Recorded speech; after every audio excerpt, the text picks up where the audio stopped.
This is Peace of Mind Sports Podcast, presented by UnoFam and the Overs Club for your best bet. Now here's your hosts, Mark, Max, and Marley.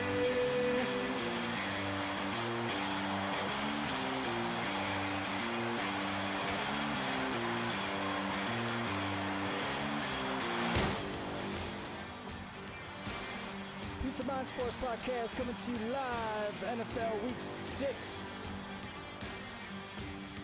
You know.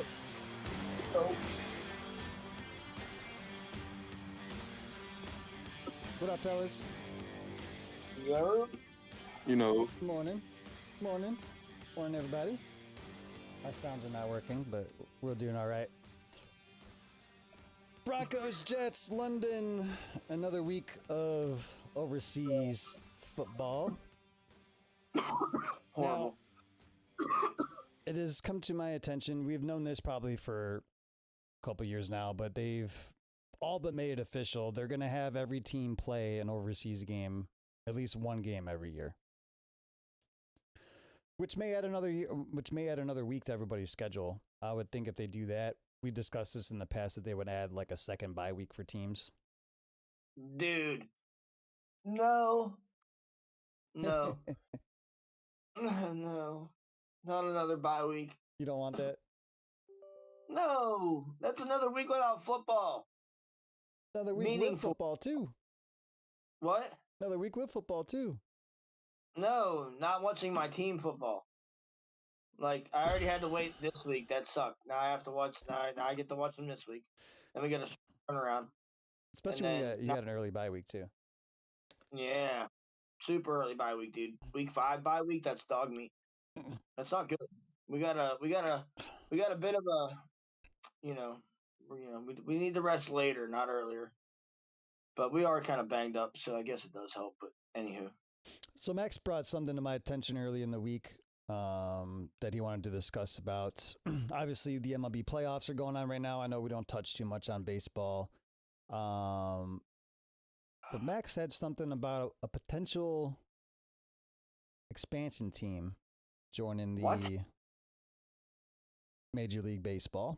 It's been something on the commissioner, Rob Manfred's mind. We know that the MLB has potential to expand to 32 teams. There's 30 teams right now.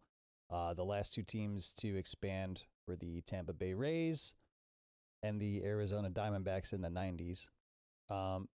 We feel like the MLB is in a position where I think as good as the league is as a whole right now, I think they're in a good spot with a lot of good young players. Some teams that are coming up to be good consistently that are not major market teams, but they still fail to advertise. You know, they throw like a lot of these playoff games like 3:00 on a Tuesday afternoon. You know, they had an opportunity to have a game like last Friday when there was no other sports being played, and they chose not to. They chose to give them an extra day off to line them up with the other teams or the other sports, and it just they're not in a good spot there. Where they are in a good spot is expanding their franchises. We know the A's, you know, they got shoved up in the Sacramento for a season. That poor team, the last team in Oakland to leave, they're moving to Vegas. But oh really? yeah. So they didn't even call themselves. They're not even the Sacramento A's. They were just the A's or the Athletics. Oh really? They didn't even give. They're like, yeah, we know we're only going to be here for a year. You're just going to house us for this year. We're moving to Vegas. So yeah, you don't even get the privilege flowers, huh? yeah. So Mhm. Max, Wow. what have you come up with, and what have you heard on potential expansions and other news in the MLB? I'll let you have the floor. okay. So, as you know, as good as I do, we follow baseball I'd say pretty heavily. You being a Guardians fan, me being a Yankees fan, and of course, LSU baseball during during the college season. We've been trying to get Marley a little more involved in baseball. We're getting you there. Dude, We went no, to a wait a game. minute. I have the fucking Pirates, okay? How in the hell? No, that's I'm what I was involved in saying. base. That's I'm what I was involved. saying. Hold on. Wait a minute. When my ownership in my city gets something, we have Paul's. Hey, Pizzle, I recall us going to a game. I support my damn team, okay? But I refuse to watch this shit. You know, like, and I go out and watch that poor man went. At least he went 500 this year. You know, in all his fucking starts. Right. But how can you have the best ERA in fucking baseball and be on a losing fucking team? Not even close to 500 this year. Like, come on, man. Like, yeah, you tell my owners to get us some hitting behind that fucking ace pitcher of ours, and then I'll be involved in baseball. I'll You know, actually it really, support the Pirates. you know, it really is. It really is sad. Which that's what I was going to get to. I was going Horrible, to dude. say, and we have Marley here who will get more involved, but it's hard because his team sucks. So it's hard to. It's like okay, I'll watch every fifth game when Paul Skeens is on the mound, and that's it. Did we not go? Hey, who's on the mountain? Because like we were sitting there like chilling on my couch. Like it's a nice day out. It's gonna be hot out. Yeah. Let's go watch some baseball. Is Right. Skeens on the mound? Absolutely. Let's fucking go. If he wouldn't have been on the mound, we wouldn't have went. Yeah. Yeah, we touch baseball here and there. We used to cover a little bit more a few years back, and then we kind of got out of it, covered a little bit. You know, we still just kind of move stuff here around here. You know, kind of what's feeling good and what's not. But of course, baseball season's about to end, unfortunately. The Guardians and the Yankees kind of had a kind of bad end to the season. The Gardos, man, what a run to end the season. They're Yeah. down 15 and a half games. They not only make that up, they win the division, they take it from Detroit. And then they end up having to face Detroit in the wild card game and they get beat.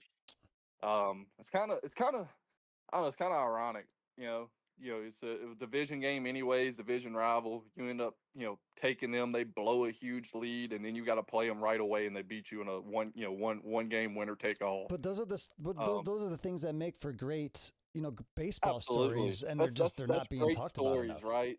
That's wonderful stories. Right. And then of course, you have the Yankees, right? They were down their ace, some other injuries throughout the season. They lost themselves for a good bit during the mid part of the season.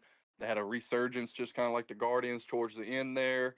Unfortunately, they lost the series to Toronto in the regular season, so they lost the tiebreaker. So even though we had the same record as them, they ended up with the 1 seed. We ended up obviously with the wild card. Beat Boston. I thought that was an electric series. I Oh, it's thought that was a fantastic. fantastic series right there. Had some people show up. And then Toronto just kind of spanked our butt, dude. And that was just the theme really for the postseason for the Yankees, honestly, is like nobody showed up outside of Aaron Judge, who finally showed up in a postseason. And I don't care what people say, he's had a few home runs here and there when we were already down 3 or 4 runs or 5 runs, and he hits a solo home run or whatever.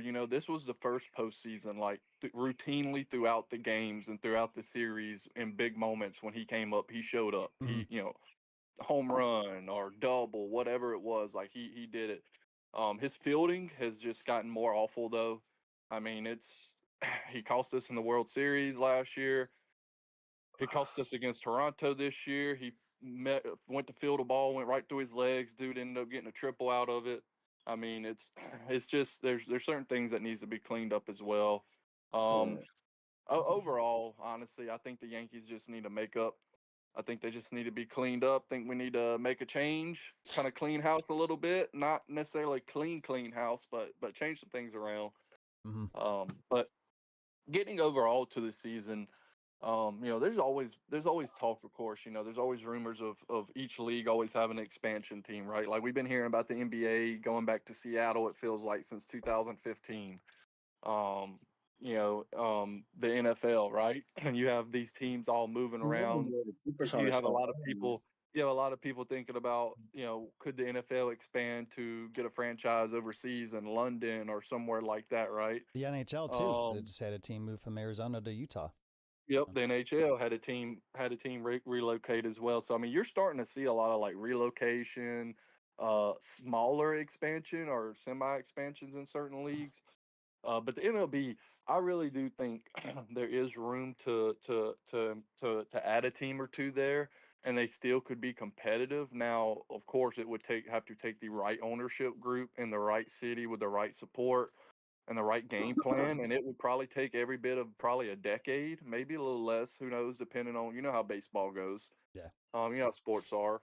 But I'd say maybe a decade, a little less, maybe before you see them be like a truly World Series contender. Because, like I said, you take away teams like the Yankees and the Dodgers and the Cubs and teams in big markets like that. Um, they're not competing with them no matter what, right? That's Mhm. just what it is. But you look at teams, like the Guardians, the Tigers, the Mariners, the Royals. You look at teams like that in smaller markets who are still really good, and they still have a huge advantage over you as well, just from established farm systems for years and years, Yeah. scouts, just personnel, fan support in terms of like jersey sales, ticket sales, concession, merchandise, stuff like that. Um, and then not only that, just from established teams, established traditions, just all that good stuff. But like I said, it's doable, right? And the reason I wanted to bring this up was because you sent me that picture, kind of that of that little triangle almost or trapezoid, whatever it was, where there was like no baseball team in this entire area right here, and it was like what 6 states, something like that, Yeah, 7 states. yeah, I covered like 6 or 7 states. It was like Arkansas, Louisiana, Tennessee, um, Alabama, Mississippi. Yeah, yeah, yeah. So that got me and Pizzle talking a little bit. Like that's a pretty big void in a space not to have a baseball team. Um, And there's like 60 something college teams yeah, and in there's that like area. a lot of college teams there. And so the more I thought on it, the more I wanted to look it up. Because of course I've heard a lot of stuff over the last few years about MLB adding an expansion team or maybe a team relocating somewhere. Of course, it ended up being the A's and they went to Vegas, but Hmm. then the expansion teams came up, and I did some research and I found a couple articles, some videos, some stuff on Twitter and all that about this group in Nashville that has been raising money, getting fundraising. They already have a bunch of money themselves. The people do, if I'm not mistaken, and like trying to get the groundwork laid to bring a professional sports team to Nashville. Yeah. Um, and not when I mean professional sports team to Nashville, they have the Titans in the NFL, so they got an NFL team, but like they're wanting another second pro team there. They got Memphis, but Memphis is really not it's not near Nashville. It's way down there. So they're wanting to bring another team there. And really a baseball team. Like there's a lot of talk about wanting to bring a baseball team to Nashville. There could be a lot of fan support for it. Like you said, there's that big area right there where there's no team. So I mean, you get a lot of support from the surrounding teams and surrounding states as well. Um, and I mean, I think the city can do it. I think they can get the location for it. I think it's big enough. I think it's a market for it there. But like I said, it depends on who would want to do it. The owner group can handle everything that comes with that. I mean, it's a big ordeal, right? I mean, this Hmm. isn't something where you just decide, oh, let's do an MLB expansion team. I mean, I'm pretty sure like the commissioner and owners have got to vote on this. It has to be approved, like, and then what do you go for filling a team out? Like, are we going to do some type of, draft, expansion draft to where teams protect certain number of players and then, have to put everyone else in the draft. And then Like an once the NHL. draft's done, if, Yeah. if they don't get drafted, they go back to that team. um like how does that work, or do they just have to sign teams, or like what I mean? Like it's a lot of stuff that goes into a lot of logistics, not just from the owners and building the team, but from actually implementing them into the league. um but I think it could be possible. I mean, I'd always thought that I'd love for MLB to expand to Louisiana and bring a team here, and I'd love to say that they would succeed and that they would do well here. Right. Just because I mean, you see LSU and the success that they have here in terms of fan support in baseball. Like the box sells out every single season. The road games, there's purple and gold everywhere. Folks in Louisiana, we love our baseball, man. We really, really underrated baseball state. Mm-hmm. But then again, I think, like, it has to be the right ownership, because you look at the Saints and then you look at the Pelicans, like really passionate fan bases. Like, I mean, the Saints are almost like a cult sometimes. I mean, especially when Drew Brees was here, like that run from like 16 to like, or 17 to like 20 or whatever it was, where they was like, 11, 12 wins every season, really good. Michael Thomas was really, starting to star. Alvin Kamara was a stud. And they love the Pelicans down there, don't they? Like that's a good basketball town. Like they support the Pelicans being there. Absolutely. They did support the Pelicans for the while, and now attendance and everything like that's starting to fall off over the years, but that's just from fielding non-competitive teams. Mm-hmm. I mean, that's just from all of that, hiring the wrong coaches and drafting the wrong players, and not trying to sign star key players, or making big trades to get people because we are a smaller market. Just things like that, man, that contributes to that. So that really makes me wonder, would Louisiana support a baseball team truly and make them successful and succeed here? Mm-hmm. I'd like to say yes, but honestly, I don't know. So it's really tough on me to say for sure. I'd love it myself. Don't get me wrong, but then you got to be realistic though. Well, what city in Louisiana would even be able to, like New Orleans? Do you think they can afford to build a stadium and all that? That's a good question. Yeah, and see, that's the other part that can they afford to build a stadium, or like what major city in Louisiana could, like, because honestly, man, like New Orleans is pretty well still decimated from the hurricane. What, like 15 years ago? Like, I mean, even the Saints, like, yeah, that's a pretty big part of that city, but can they afford anywhere to put a state? Like, where are they gonna? I mean, I guess they would have a lot of places to build one, because a lot of that city's still in shambles. So I don't know, like, who could afford to do it, and where would it be able to be a viable market in Louisiana too? Yeah, that's the question. Yeah, see, that's thoughts that I've had on myself. Because like I said, I've daydreamed about a major league baseball team coming to Louisiana since I was a kid. Especially when you're a major baseball fan, it's just like you want to be able to go to those games, right? And it's hard to go to games when the closest teams to you are in Atlanta or Dallas or Houston. So it's kind of tough. But I thought about that for logistics wise for a team that did come to New Orleans, let's say. Then the best thing that I could come up with is potentially like maybe either part-time or temporarily while you found the area for the state, which I would assume before you bring a team and do all that, you would already have like either a stadium picked out, Yeah, or you would already have the plans in place to start building and construction on the stadium. But if you wanted to play faster, right, then that could be a situation where you kind of do like the A's did with the Oakland Raiders, where you share the dome with the Saints. You just transform the football field into a baseball field. I mean, I don't see why they couldn't do it. Interesting. The A's did it with the Raiders for years and years and years. Dolphins. Now, obviously, it's not the best conditions, right? And it might not be what you want. Horrible. It would be the best. Indoors a little bit different. It's a little bit like different structured to where like they can move parts around a lot. You're not going to be playing on dirt. Like it's a lot more feasible in an indoor facility than it is an outdoor one. Absolutely, and so that's why I feel like that could be a temporary fit, setup, while you either had a stadium built or whatever. Well, wait, isn't the Superdome, that's Astro, right? Yeah, I think so. So the same thing. So that was how the Three Rivers used to be. Yeah. So they would it was all AstroTurf for the football stadium.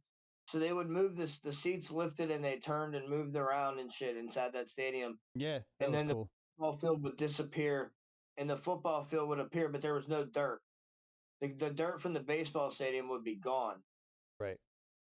You know what I mean? So that's how they did it here. Yeah, I can see that could be a temporary location for it. Mind if I touch on Nashville a little bit? I actually thought about this throughout the week. Since we brought it up. Go ahead. All right, so as far as Nashville, somebody that's been to Nashville, it's a wonderful city. obviously the Country Hall of Fame is there. Music Row, they just have music studios all over the place. They're very big in the college baseball. Vanderbilt University, smack dab right in the middle of downtown Nashville. It's a beautiful city. They love the Titans. I think it's a big NFL town. When I was there, it was like February. People had their Tennessee Titans stuff on. They got an expansion MLS team, professional soccer. They've won a league championship before. I forget what that's called. They won one of their cups. They're the Nashville Sound. They're big supporters of that club as well. But the hidden gem about Nashville is their hockey team. That is a hockey town known as Smashville. They have the Nashville Predators. They've gone to a Stanley Cup final several years ago. That team is ran by the Nashville Predators. And one thing I noticed while I was there, just like a feeling, there was really nothing specific that I was able to point out that called for signs for what I'm about to say with this, but it's a sleeping giant ready to be woken up for a professional baseball team. It just feels like it could be a baseball town like St. Louis. And I really feel like Nashville would be a wonderful place for a baseball team. Even when the Indians changed their name to the Guardians, I was actually getting a little nervous that potentially that team might have relocated, and Nashville was actually a city that was brought up. So it's been kind of poking the bear a little bit for like different teams as far as either relocating or becoming an expansion team. But overall, I think Nashville would be a fabulous city for a professional baseball team. Yeah, I do as well. I think it could fit well there. I mean, you got a lot of visitors to Nashville, man. You got a lot of people that takes bachelor and bachelorette trips there. A lot of people that visits for all the music and everything. And a lot of history there. Yeah, and they're in between, like you said, they're near Memphis. I'm not near, but a couple hour drive. You can get some fans, coming from Memphis up there to watch some games instead of them having to go to like St. Louis. Then you have Louisville. Louisville's a big baseball town. Obviously, they're real big with college basketball, but they also have a solid baseball program up there in Louisville. So I think you can draw some fans down from Louisville. So you got two pretty big cities that can merge with an already big city in Nashville. I think it would be a fantastic location, honestly. And then, also, down the road, couple hours, you also got Knoxville, the Tennessee Vols, real big baseball program, big baseball fans there with the Vols. So I mean, they drive down, come to the games as well. I mean, like I said, I think it could do really well there. Like you said, you've got, not only do you have Tennessee right there and everything, but then you got, parts of Kentucky, you've got, some parts of Missouri on that south far end that might not be Cardinals fans or might not be Royals fans. And then, you've got, of course, Arkansas right there, top right Arkansas, the top part of Mississippi, Alabama, some of them might be Braves fans, but, it's a lot of interest, man. I'm telling you, it could be, I think, done right, done properly, thought out right, planned accordingly, planned well. I think it could do really well. Awesome. Good stuff, Max. Appreciate you bringing that to our attention. Just to switch it up a little bit as far as our podcast goes. Did you have anything else on that, Max? No, I was good on that. But I did have one little couple college things to talk about before we jumped into the NFL. Absolutely. Let's go. What you got? Penn State. How about Penn State? What about them? Marley, I know, like, I hate to say this, but like, you're honestly living under a rock as far as college, because the state is ran by Penn State. I'm sorry. Like, besides on a collegiate level, all right, it's Pitt, I know, around your area, but as a whole, the whole state, I know you don't really care about the other parts of the state, but that whole state is ran by Penn State University. And what is going on with that school right now is absolutely unheard of. You're talking about like a top 3, top 5 college program going into this season, high expectations. They normally get like 2 to 3 losses every year. They can't seem to win that big game. They get to the college football playoffs. They lose. but they're still a team year in, year out, pumping out NFL ready players, putting together good teams every year. For them to go on this historically bad run all of a sudden that they're going through this year. Now let Max It continue with happens, that. I guess, right? Yeah, but I think this is a little different. I don't know. Go ahead, Max. See, it's a combination of just kind of bad, like bad timing, I guess you would say. Like I felt like some years Penn State had a really good team, but Ohio State or the last few years Michigan just happens to have a little bit better team. Yeah. And then coaching as well. James Franklin he just pisses down his leg in big games, man. I mean, it is what it is. It's not even like a joke anymore or just like a running thing. Like it's a legit problem now. Yeah. I think he's like 1 win, 2 wins or something, like 1 of 30, like 1 of 20, 1 of 2 of 30, something like that. It's 1 in something. That's all I know. In games against like top 5 or top 10 teams, I think it's one of the two. It's like really, really bad. They can't win the big games. They're always a really good team, dude. Like they're always a really good team. They're always a 10-2, 11-1 type of team, it seems like. But those 2 losses or that 1 loss is always to Ohio State, or the last few years it's been to Ohio State and Michigan. And then, a few years prior, it was, they'd lose three or 4 games because they'd lose, they start undefeated and then they lose to Ohio State or Michigan, and then they'd win a game and then they'd lose to someone they shouldn't to, and then they'd lose to someone else, and then they'd lose to Michigan or Ohio State, whoever the other Any team one of those was, 2 they didn't play combinations. first. Right. And it was on and on. Yeah. And they just, for some reason, just shy down at, big games.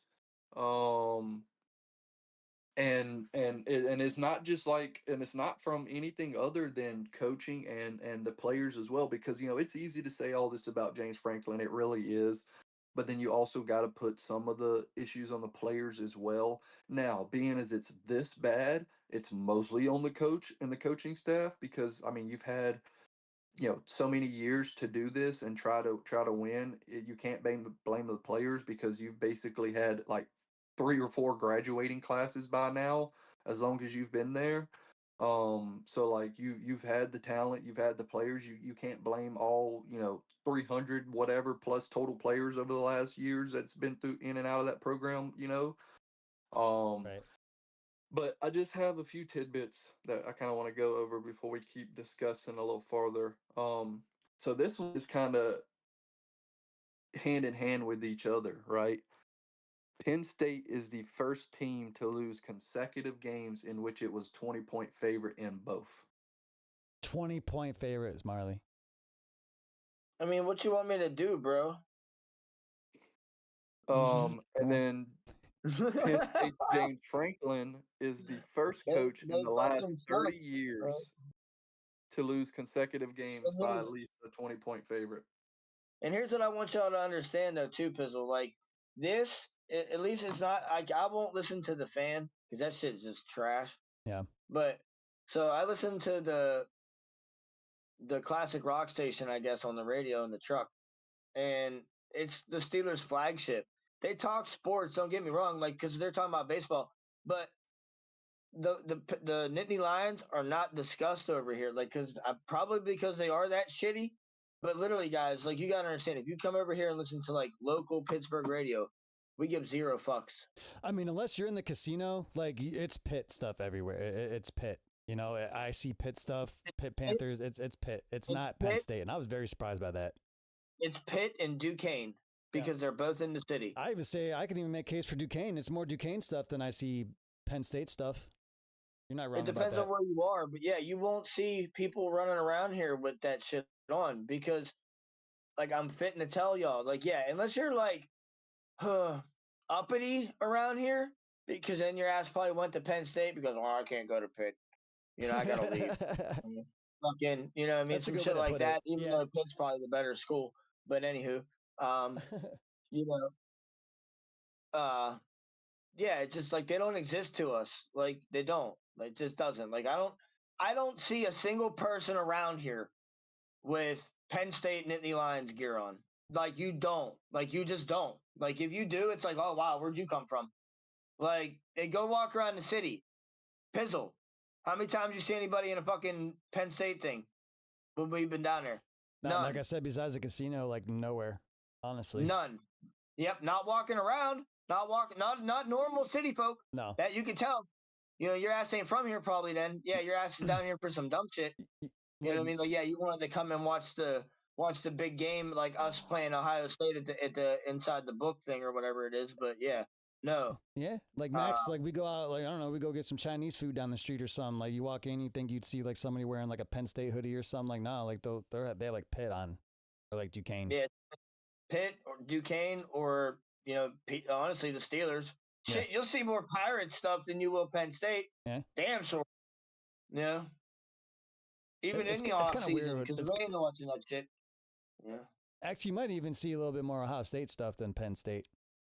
Mm, yeah, like you'll honestly, yeah, like you'll see a lot more of like, and then like some of the other bigger colleges, like you'll see Michigan around here, and then you'll see Yeah, I get a little. you'll see other schools like we're not really. If you're not a Pitt fan, you're like kind of whatever around here because, like, what are you doing? Like you root for in this city, you root for your city. You know, like even like Robert Morris and shit, they get mad love from us. You know what I mean? The Colonials, because Yeah, they love them some Robert Morris. Yeah. basketball all day. You know, Duquesne, same basketball. Like, but Pitt football, Pitt basketball. That's the college around here. Like, we don't give two shits. Yeah. Mm. But what is the problem? Do they have a bad quarterback? Is the offensive line No. shit? So Defense? That's what he was going to running get back? to. What's the problem? this has been a routine problem, Marley. Like this isn't a this year problem. This has been a continuous problem with this coach against really good teams. He just folds. Like I said, he's he's the first coach in the last 30 years to lose consecutive games when he's at least a 20-point favorite. Which How the then hell did made they lose the game though? How did they lose? To just stall. What do you just mean? bad Like what? You offense, go to like a bad run play game that's only getting calling. 2 yards and then punting or what? Yeah, pretty much. It's just all around stuff, Marley. Like I said, they go from, like I said, dominating 30, 40 points a game to where they're struggling to score 14, or they're struggling to do this, they're struggling to get consistent drives. At home, and too. this is what I was saying by this being a consistent problem since James Franklin has been there. He has a 4, so it's not as bad as I thought it was, but it is really bad. He has a 4-21 record against top 10 teams. Wow. He's 1-15 against top 5 teams. That'll get you fired around here. He's 1-10 versus Ohio State, and he's 3-7 versus Michigan. Now, who was the last coach before this dude? Joe Pa. Yeah. So now let me clue you guys in on a little something that also happens outside of Pittsburgh, because I was told one time by a good friend of mine that imitation is the biggest form of flattery. So it's kind of the realm around the rest of the state. They also took it from Pittsburgh and staying with their coach when it comes to football. So they're going to hang on to this dude, unfortunately, because, the last one Well, I'll get before to that him in a was. minute. Go on, finish. And then Some fucking big the shoes to Eagles, fill. as you notice, they don't get rid of their guys too easily. No. They stick with them. So they're going to hang with Franklin. And they're going to see what happens, and it's unfortunately probably going to be a few more years. I can touch on that. Max probably had a couple of things on this. I'm gonna steal his thunder for a minute. So him and I were actually discussing this throughout the week. The problem with, even if they wanted to get rid of him, they couldn't, because we are in an era now with the NIL stuff. Like, you have to replace him with another good coach, and unless Max can tell me, I can't really think of one that would be able to fill those shoes immediately. But I think Penn State has bigger fish to fry. Like they have to have the money to bring in more players. Now that they're not winning, you're going to probably get some players that are probably going to want to transfer out of there. That's the big thing with the NIL. And then also they have to pay for the money to upgrade the facility too. So you're talking Beaver about Stadium's you know, always a sick. couple billion.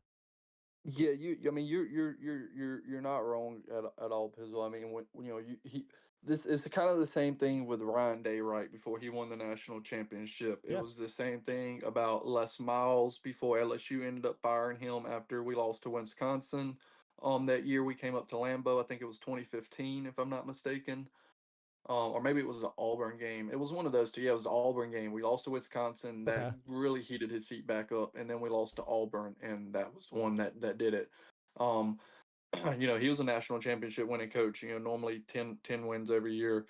Um, the issue is, once you have someone in place that's been there for that long, and these are the results versus top 10 teams.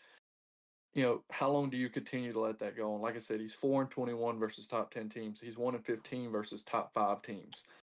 You're now going. Your goal is to Sheesh. be a top 12 team, correct? To make the playoffs.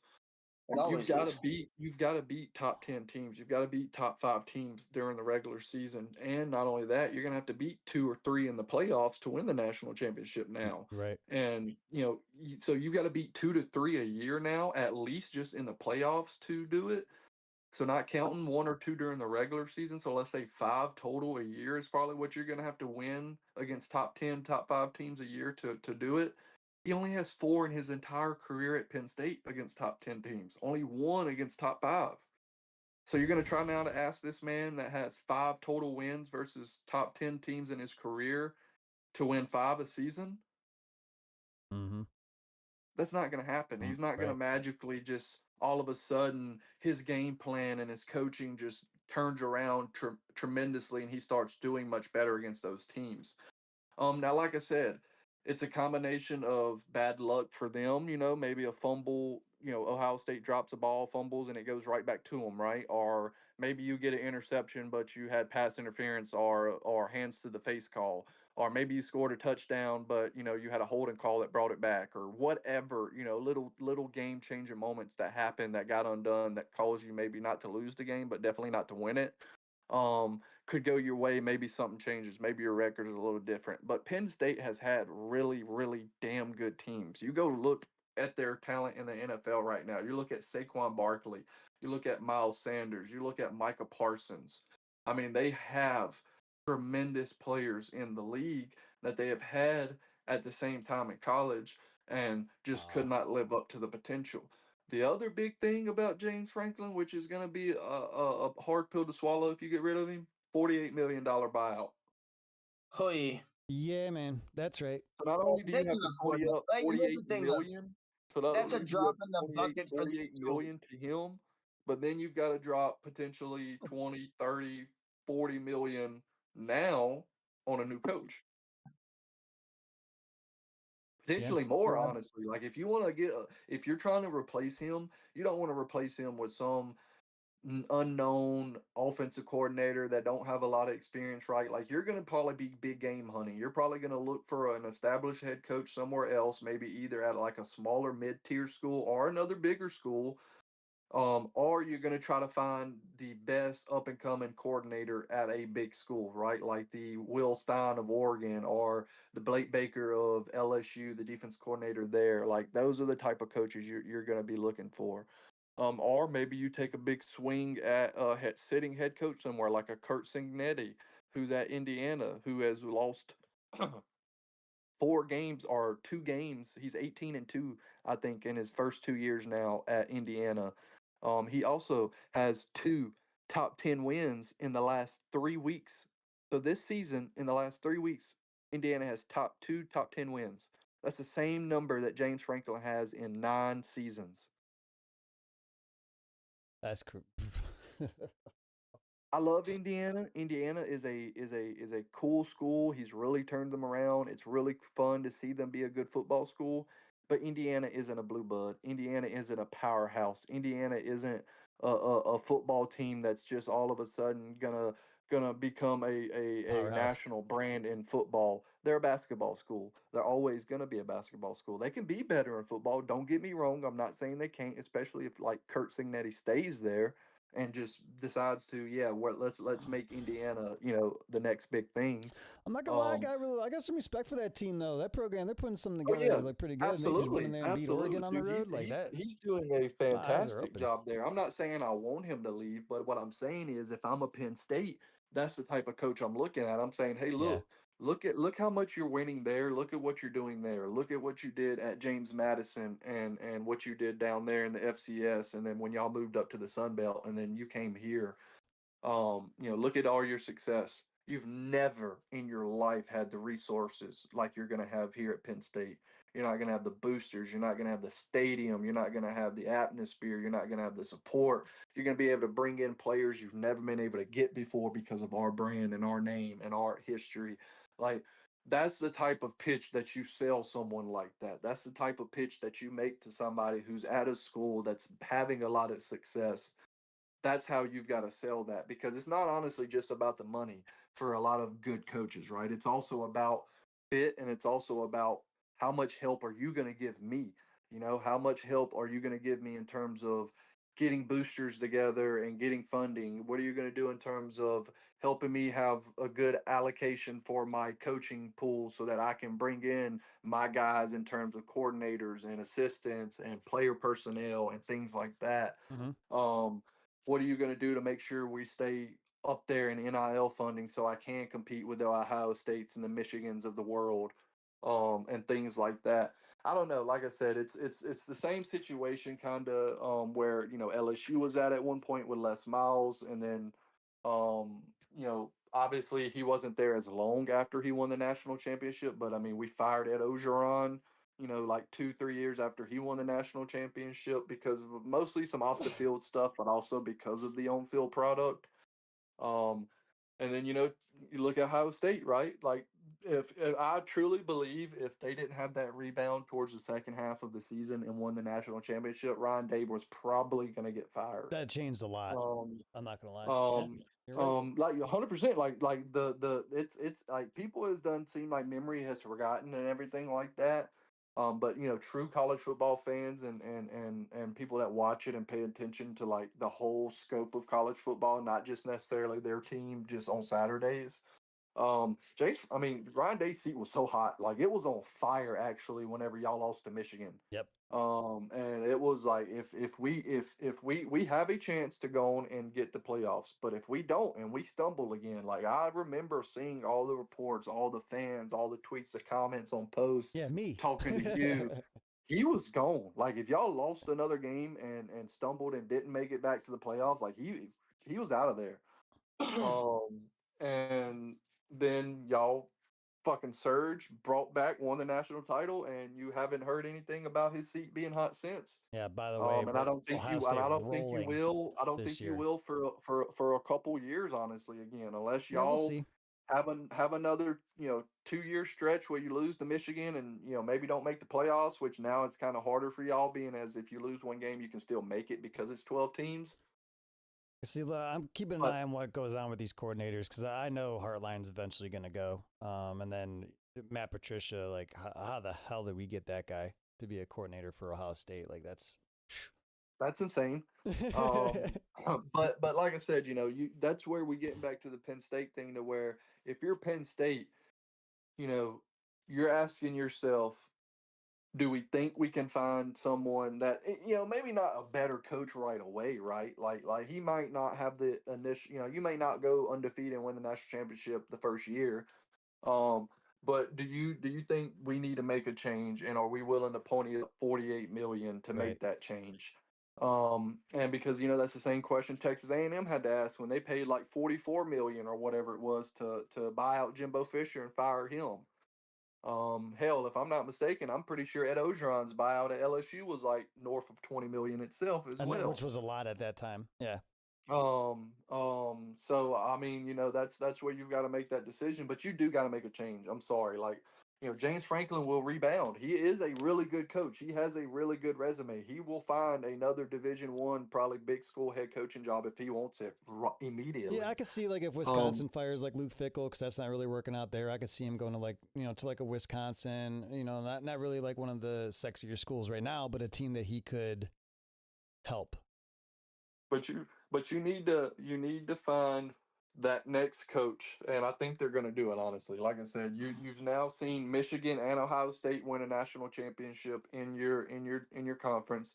You've seen Oregon now that's been super successful, previously in the Pac-12 and now in your own conference. Yeah, pretty much come Um, into the Big Ten from the Pac-12 just to run all over you and and then like and then Indiana, same thing. You see Indiana have a new coach who and he comes in and the first year makes the playoffs, and now the second year undefeated, and with the rest of their schedule, I don't see them losing. They may trip up one game here and there, one game, but I don't see it. And if they do, oh well, they're still going to make the playoffs because of their resume. right. So you got another coach that's about to make the playoffs 2 years in a row with Indiana, and you can't make it, consistently at Penn State. So I do think we're going to see a change coming there. But yeah, I just wanted kind of to touch on a little bit of college football, mostly just that because to me that's besides the games and everything like that, that's like one of the bigger storylines coaching wise.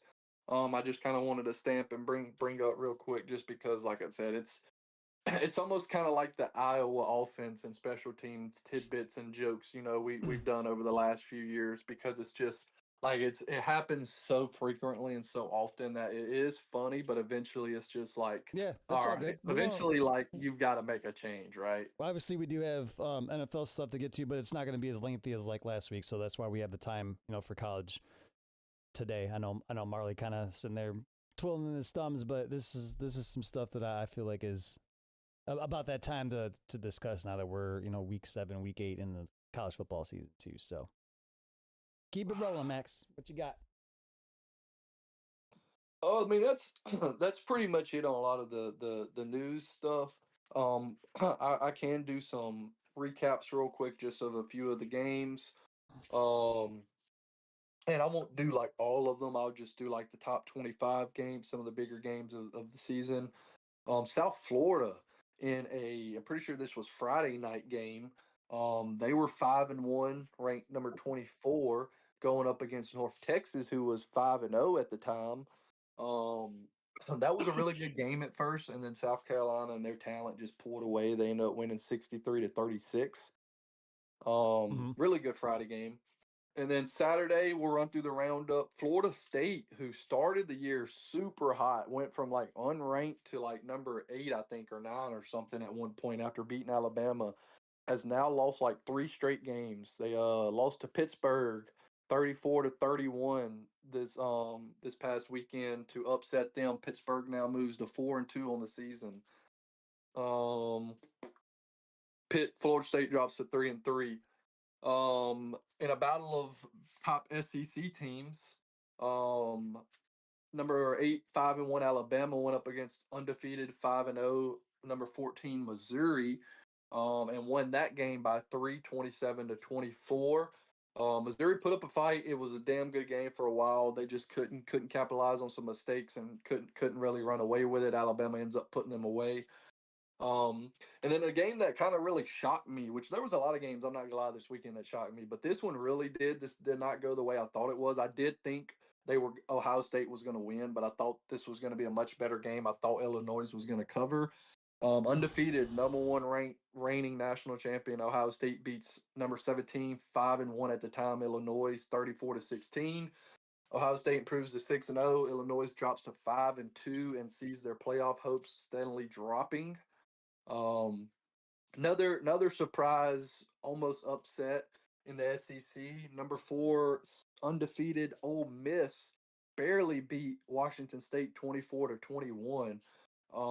This was brutal for Ole Miss. I mean, this was definitely one of those games that they were completely sleepwalking and absolutely looking over. I mean, they were down 7-0 after the first quarter. And then at halftime, they took a 10-7 lead into the half. And then coming out of the half, Washington State scored a touchdown to go up 14-10. Then Ole Miss scored, go up 17-14. And then Ole Miss scored again to go up 24-14. And then Washington State, though, made it close, scored a touchdown with about 3 minutes left to make it a 3-point game, but they just couldn't stop Ole Miss. Never got the ball back. So Ole Miss continues their undefeated season. Yeah, keep an eye on them. I think might be maybe a team that might finally break through and make a college football playoff. Like we'll see. Looking ahead though, they've got a real tough end of their schedule. They're at Georgia next week, at Oklahoma the week after that. Then they got South Carolina coming to town. That's a trap game all day long as well. And then they do play the Citadel, which whatever. And then they've got Florida at home, and then they end the season with the Egg Bowl against Mississippi State. So we'll see. Like I said, we've seen Ole Miss in this position before. Pizzle. We get through August. I mean, we get through September. We get through the mid part of October, and they're undefeated, top 5 team. They're going to win it all, and then they go and lose two out of their last 3, or 3 out of their last 5, or We'll something see. like that, and end up missing it. But we'll see. They got a really good team this year. Moving along the game schedule here, prime time. Hey, Colorado upsets number 22 Iowa State 24-17 to move to 3-4 on the season. Deion Sanders decided to go and win a game that I bet against them. Deion Sanders won a game.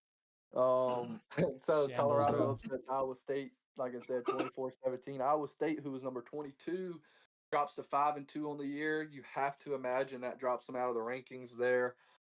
Which is tough because at one point they were a top 12, a top 15 team, and favorites to win the Big 12. But real tough season for them here at the middle part of October. So let's see if they can rebound and potentially maybe climb their way back up. Mm-hmm. Notre Dame, number 16, Notre Dame improves to 4-2 on the season, beating NC State 36-7. They were favored 24, and they covered. That game I stayed away from completely because NC State was 4-2 at the time. So I was like, we might see them put up a little noise, but this could also be a game Notre Dame just wins. Notre Dame seems like a team this season where like they're going to win the games that they're supposed to, and then they're going to kind of go back and forth with teams like like Texas A&M and I'm trying to think of other teams that they've played or they have to play. I just feel like they might not do enough to win and make a lot of noise this year, but they're going to win definitely games like this. So their schedule up to this point honestly has not been that good. They lost to Texas A&M 41-40, but then they beat Purdue, then they beat Arkansas, then they beat Boise State, then they beat NC State. So their resume really just isn't that good. They've only played one ranked team, which was Texas A&M. And I'm not sure if Texas A&M was even ranked at the time. If they were, they was like late 20s. But then you look at the rest of their schedule, they're not going to play another ranked team until maybe next week if USC gets ranked, which I think they are ranked. They should be after beating Michigan. They should be because they won. They'll be 5-1, so they should be ranked. I'd say they're probably going to be in the 20s somewhere, especially with some teams losing above them in the 20s. Sounds about right. So that's your only other ranked team left to play and beat. So it's going to be tough, but they're right there at 16. If some other teams lose and they keep winning, they may could sneak back into the playoffs somewhere. But that's to be determined. The Battle of the Techs, Georgia and Virginia. Georgia Tech, number 13 team in the country, improves to 6-0 to stay undefeated by beating Virginia Tech 35-20. That's a decent team that's awoken Georgia over the Tech past has a few damn years. good team this year, man. Mm-hmm. Their coach has really been building them up. Haynes King, transferred there from Texas A&M and has transformed into a dog. Like this guy's tough, dude. He's gritty. Like when you talk about those gritty, tough players, that's sneaky, athletic, and you want on your team. That's the type of quarterback he is. I don't really see like an NFL pro season in his career. Like I don't see him being an MVP type player in the league. I think he could be a guy that gets undrafted or you take in the 6th or 7th round and he can be a career backup or journeyman quarterback, something like that. But for college, he's exactly what that team needed, which was toughness, which was grit, which was swagger. And he's got them rolling, and it really started last year, and it's really turned into this year. They got some help in the transfer portal. They got some good recruits in. Yeah. So love to see that, dude. Georgia Tech rolling, man, rolling. I was about to say it started. It started last year. They had that Ireland game, didn't they? Weren't they one of the first teams to play overseas? Yeah, or was I think that 2 years ago? They played Florida State, I think, and then they won that game. if I'm not mistaken.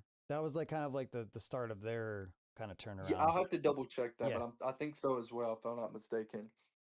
And then let's keep moving along here. The Red River rivalry, Texas State Fair, Cotton Bowl, Oklahoma and Texas. Oklahoma gets their star quarterback John Mater back from injury, and they put up nothing. They lose to Texas, who is unranked now, 23-6. Yeah, how about Oklahoma drops to 5-1. They were the number 6 team in the country. You would have to imagine they drop out of the top 10 and Texas jumps back into the top 25 after this. Well, let me ask you this. Tough showing. Oh, that donut looks so good, bro. Hang on, Marley. Maple with real bacon on it, fellas. Is it a better win for Texas, or is it a worse loss for Oklahoma? Like, is there a way that I could put that? I'll say both.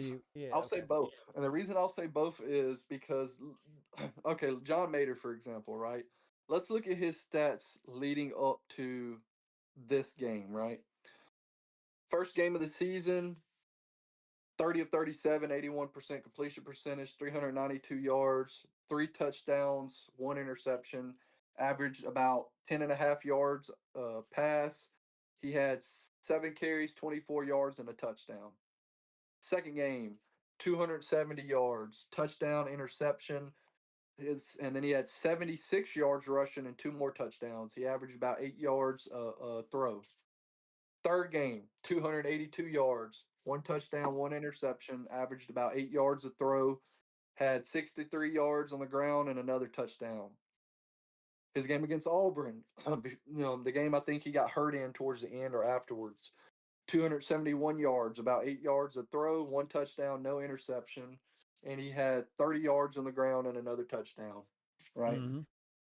This is him versus Texas. 200 yards, about 5 yards a throw, no touchdown, 3 interceptions, only 5 yards on the ground, no touchdowns. Just and so that makes me think, is he completely healthy? Did his hand that he injured play a part into this? Or was it all just Texas's defense and him playing bad and him being rusty from not practicing and having a week off? So that makes me wonder. But like I said, I think it's a bit of both. I think this is a bad just collapse from Oklahoma, and I also think this is just a big, huge win for Texas. I mean, you look at Arch Manning, he only had 166 yards, but he completed almost 80% of his passes, no turnovers, and he just controlled the offense like he was supposed to do. I mean, you look at the games before that. I mean, against Florida, he had 263 yards, but he also only completed 55% of his passes, and he had 2 interceptions. You look at the UTEP game, 44% completion percentage, 114 yards, had an interception. I mean, this was statistically wise, I'd say his one of his second best game. Now he had some other games where he had more touchdowns and stuff like that, but he also had more interceptions. He had lower completion percentage. He had worse throws. But I mean, this is a tough loss for Oklahoma, man. But they are going to have the chance to bounce back here, and still rally to make the playoffs. I mean, you still got you on the road at South Carolina. It's not going to get easier though. Do not get it mistaken, because this is the rest of your schedule. Right. Next week, you're on the road at South Carolina. Then you've got Ole Miss at home. Then you've got on the road at Tennessee. Jeez. Then you've got a bye. Then you're on the road at Alabama. Then you've got Missouri at home. And then you finish the season against LSU at home. These are all like top 20 teams. So you're playing, as of right now, 1, 2, 3, 4, 5 of your last 6 games are against top 25 teams. So that's going to be really tough for them. There's the room for margin of error is kind of slimmed down tremendously. And Texas, that could be a big boost they need to try to swing back the season and make the playoffs, which it's very possible, because like I said, they're going to get ranked again because of this. They're going to get back into the 20s. And then you look at the rest of their schedule. Next 2 weeks, they're on the road at Kentucky, at Mississippi State. Yes, you can very well lose those games, but you can very well win those games as well.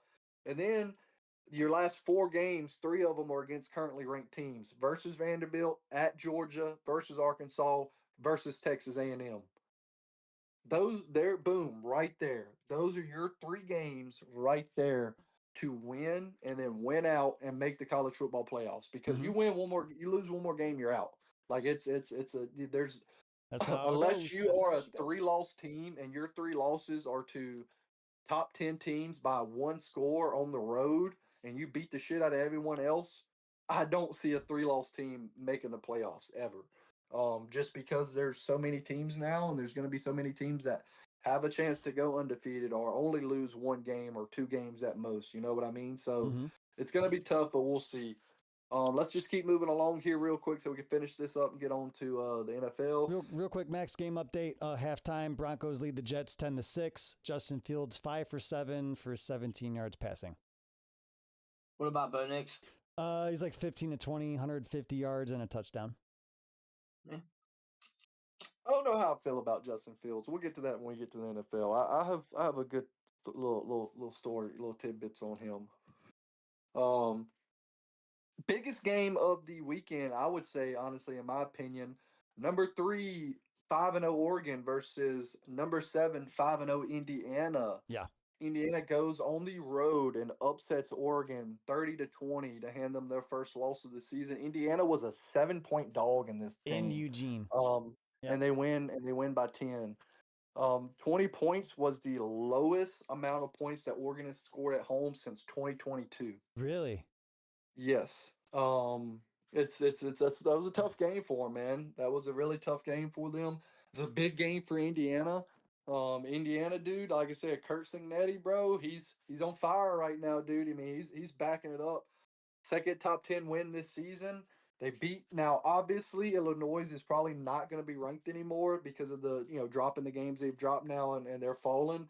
But at the time, Illinois was number 9 in the country, and Indiana beat them 63-10. Yeah, I thought Illinois would have been last year's Indiana, honestly. Now look. Let's look at Indiana's schedule the rest of the way. You tell me if you see a loss. Versus Michigan State, versus UCLA, at Maryland, at Penn State, versus Wisconsin, at Purdue. That's the rest of their schedule. So, I'm going to go ahead and tell it. I'm going to say it now. Bookmark it. Indiana will be in the college football playoffs this year. And Oregon as well. I mean, don't sleep on Oregon. They have a path back as well. I mean, you look at the rest of their schedule.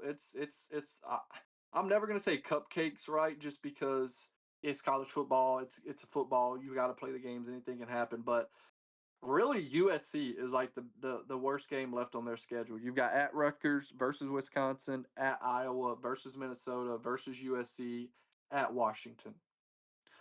So, USC could be tough, and if USC, potentially beats Notre Dame and continues to win out, then there'll be, a top 15 team, probably top 20 team. That's a huge game there. But I mean, if you're Oregon, just win out. If you win out, you should make it because you was number 3, Indiana was 7. You're not going to drop out of the top 10 losing that game to a top 10 team. You're probably at most I could see you flipping. I could see Indiana going to 3, Oregon going to 7. Pay attention, Marley. It's going to be on the test. Yeah. So, but that was a huge game, man. That was a really big game, and it was a good game. Keep moving along here. Tennessee avoids an upset from Arkansas. They win 34-31.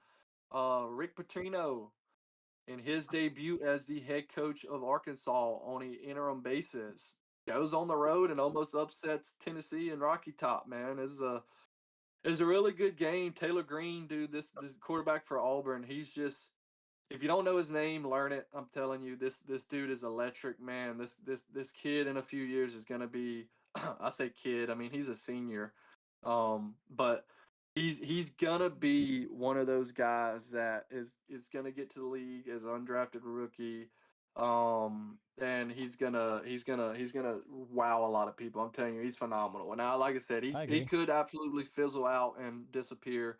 I've seen a lot of good college quarterbacks do that, but his resurgence, man, coming from, I think Bowling Green is where he was at before he came to Arkansas. I think so. He's a really good quarterback, man. Like I said, they almost pulled that upset off. Number 5, Texas A&M stays undefeated with a 34-17 win over Florida. That was a trap game all day long, bro. And I mean, it was 14-14 after the first quarter, and then it was 21-14 at halftime, and then it was 3-3. They only scored 3 points each in the third quarter, but then Texas A&M pulled away in the fourth. This is the time of which is year what- that I normally start staying away from Texas A&M because they normally lose these games, but Reed's over there impressing. I think he makes the case for potential Heisman.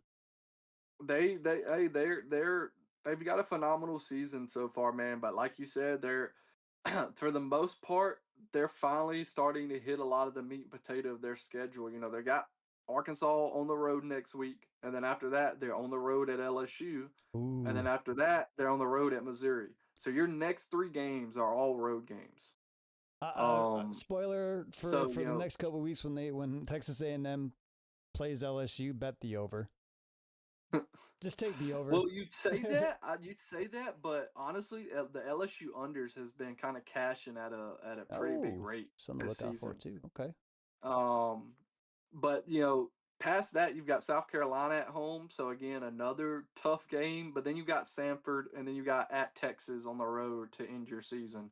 So I mean, it's not just going to be easy for Texas A&M. They've got a pretty grueling schedule to keep enduring here. But big win for them to stay undefeated, top 5 team. It's looking good for them over there.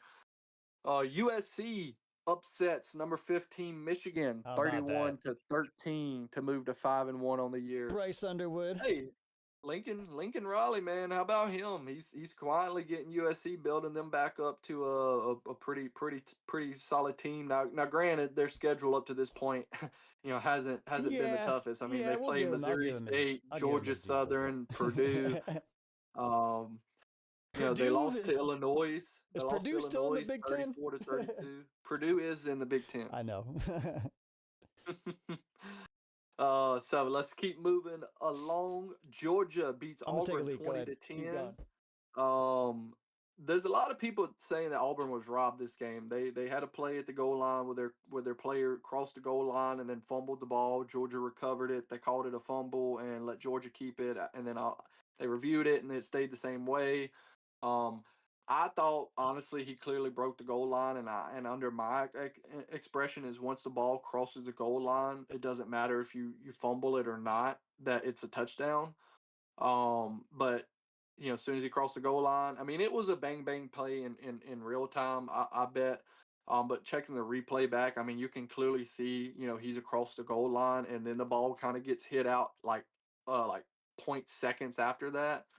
But it went that way.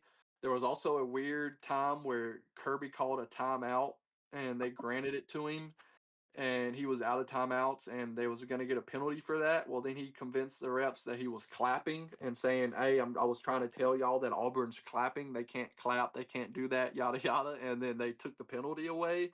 I don't know. It's really weird. Really, really weird. Georgia keeps scraping by. I mean, that's Georgia, man. This team this year is nowhere near the teams they've had in the past, but they're still 5-1.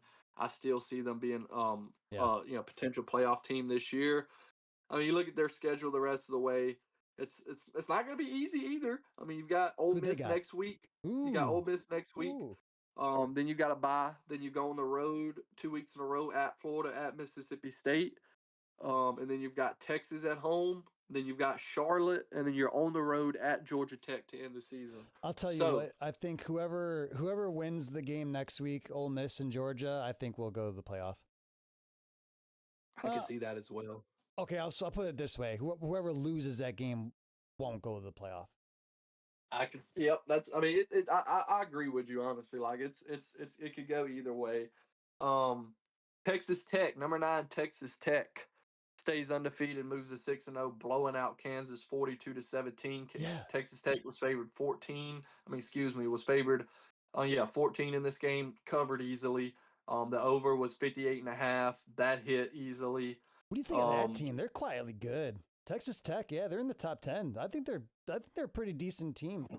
this year? It started last season. Again, it started last season, then building up, and then with the explosion of NIL, Texas Tech dude has became a hot spot for it. Like all that oil money, all the boosters. Texas, I'd say Texas Tech probably has one of the best boosters and NIL funds in the league. You know, obviously Oregon has Phil Knight and stuff. You know, Michigan has Larry Ellison, the billionaire.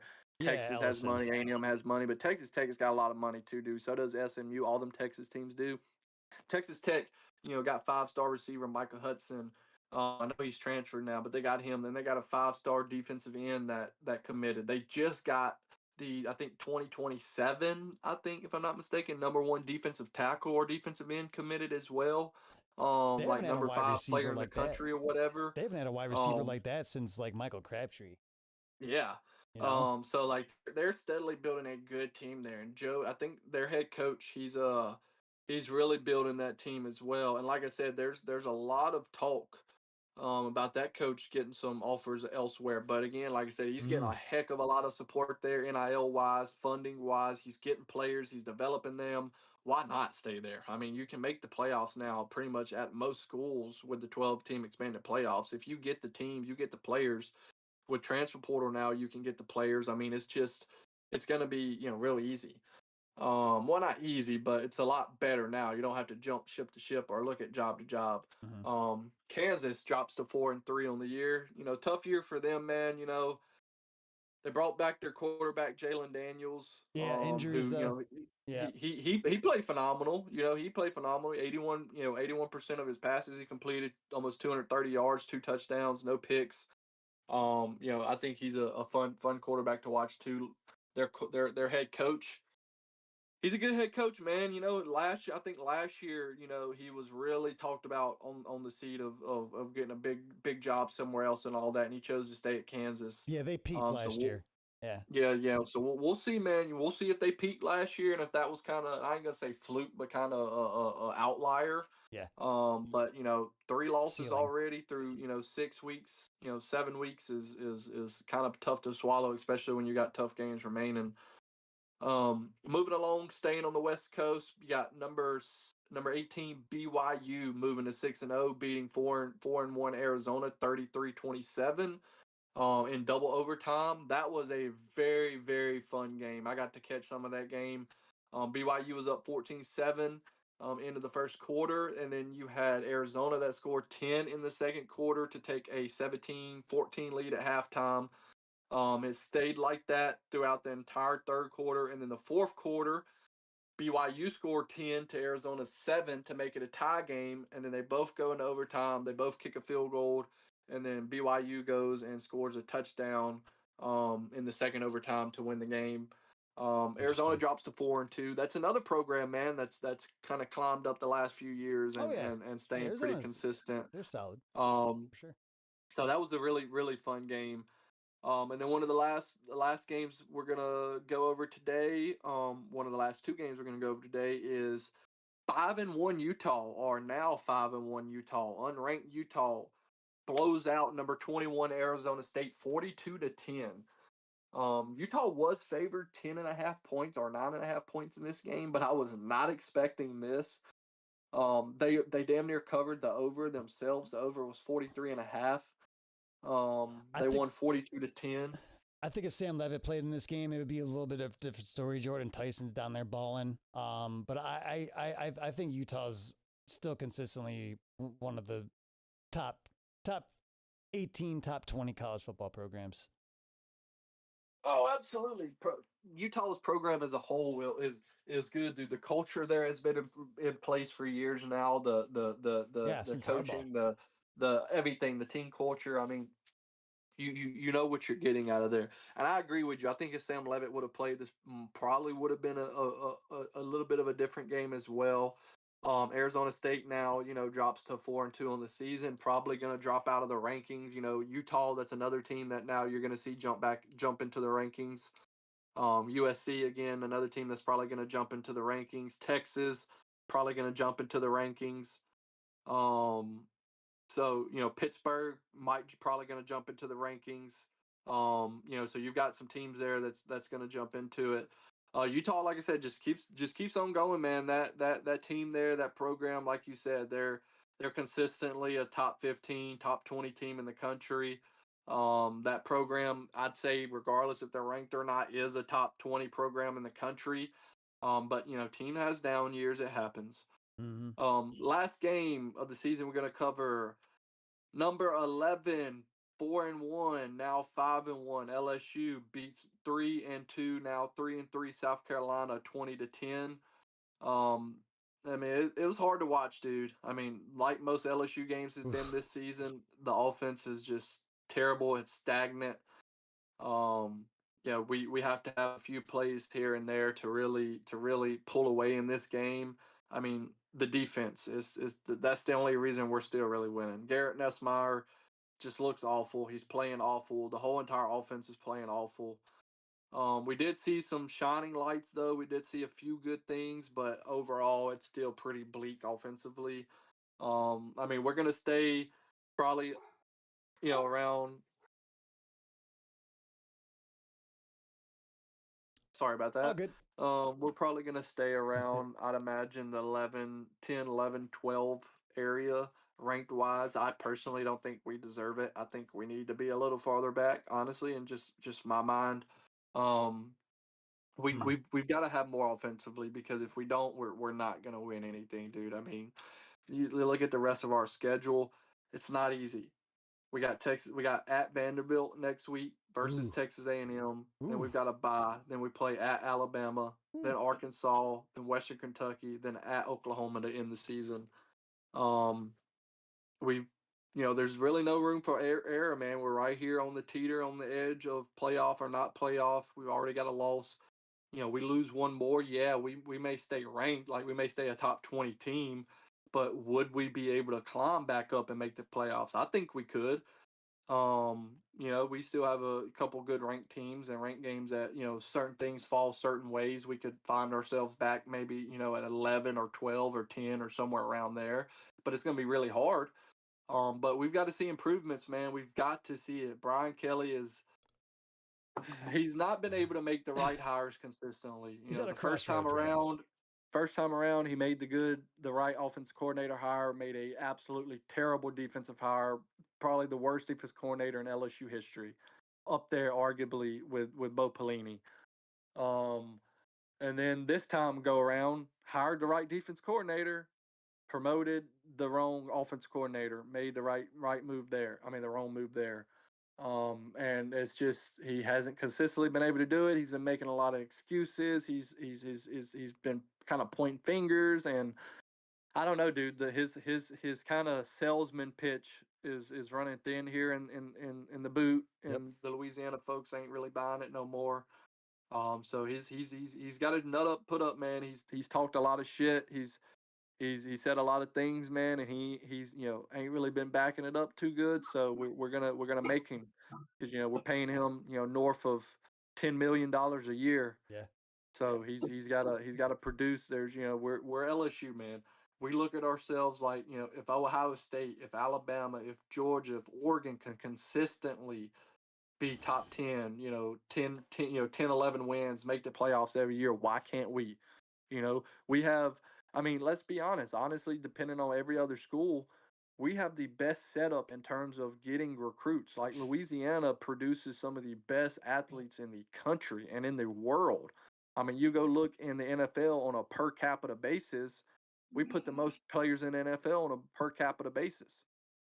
And those not just players, but star players. I mean, the Justin Jeffersons, the Jamar Chase, the Derek Stingleys, the Joe Burrow and Jaden Daniels.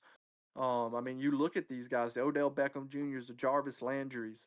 Um, I mean, we routinely put out really, really good players. Tyrann Mathieu, Patrick Peterson. I mean, I could keep naming players all day. Right. And most of those guys are born and raised in Louisiana, and even the guys that don't go to LSU, that goes to other schools, they still produce. I mean, you look at Devontae Smith, went to Alabama on the Eagles. You look at CeeDee Lamb, moved to Texas from Louisiana after Katrina, went to Oklahoma. I mean, we've got guys everywhere, and we are the only major flagship program in our state. But then, that's different compared to Texas, right? Like we all know Texas has a hell of a lot of athletes and good players there. I mean, one, the size, it's a huge state, but you've got Texas there, Texas A&M, Texas Tech, uh, Baylor, TCU. I mean, you've got like 5 major programs. SMU now. And yeah, SMU. I mean, that's just them. That's not counting North Texas, Texas State, UTEP, UTSA. I mean, you've got all these schools you're competing against. Same thing with Florida, right? You've got FSU, you've got Florida, you've got Miami, you've got USF, you got UCF, FIU, FAU. And so you got all these schools to compete with. Same thing with California. You've got Cal, USC, UCLA, Stanford. I'm pretty sure ain't Stanford in California too. Yep. So you got Stanford. So like you're in a good position here in Louisiana where you're the only major flagship school in your state. You've got Tulane who's up and coming and doing really good, and you've got Hey, I love me some ULL Tulane. and Tech and ULM. But let's be real. If you're a kid growing up in Louisiana, your first dream school, unless your parents went to those other schools or whatever circumstance, you dreamed of playing in Death Valley and for those Tigers. So we've got to see them, man. But to wrap everything up here with college, just wanted to run down the current top 25 and some where we could see some of the changes. So starting at 1, Ohio State. 2, Miami. 3, Oregon. 4, Ole Miss. 5, Texas A&M. 6, Oklahoma. 7, Indiana. 8, Alabama. 9, Texas Tech. 10, Georgia. 11, LSU. 12, Tennessee. 13, Georgia Tech. 14, Missouri. 15, Michigan. 16, Notre Dame. 17, Illinois. 18, BYU. 19, Virginia. 20, Vanderbilt. 21, Arizona State. 22, Iowa State. 23, Memphis. 24, South Florida. 25, Florida State. Florida State lost, Memphis lost, Iowa State lost, Arizona State lost. So I could see all of them dropping out. And then, like I said, seeing Texas, Pittsburgh, and who was the other team that I said? Utah. I could see Utah, USC, Texas, and Pittsburgh potentially moving into the top 25 now. Yeah, I think so. I think Pitt definitely deserves it after they beat Florida State, right? So I would say that they would move in and jump them.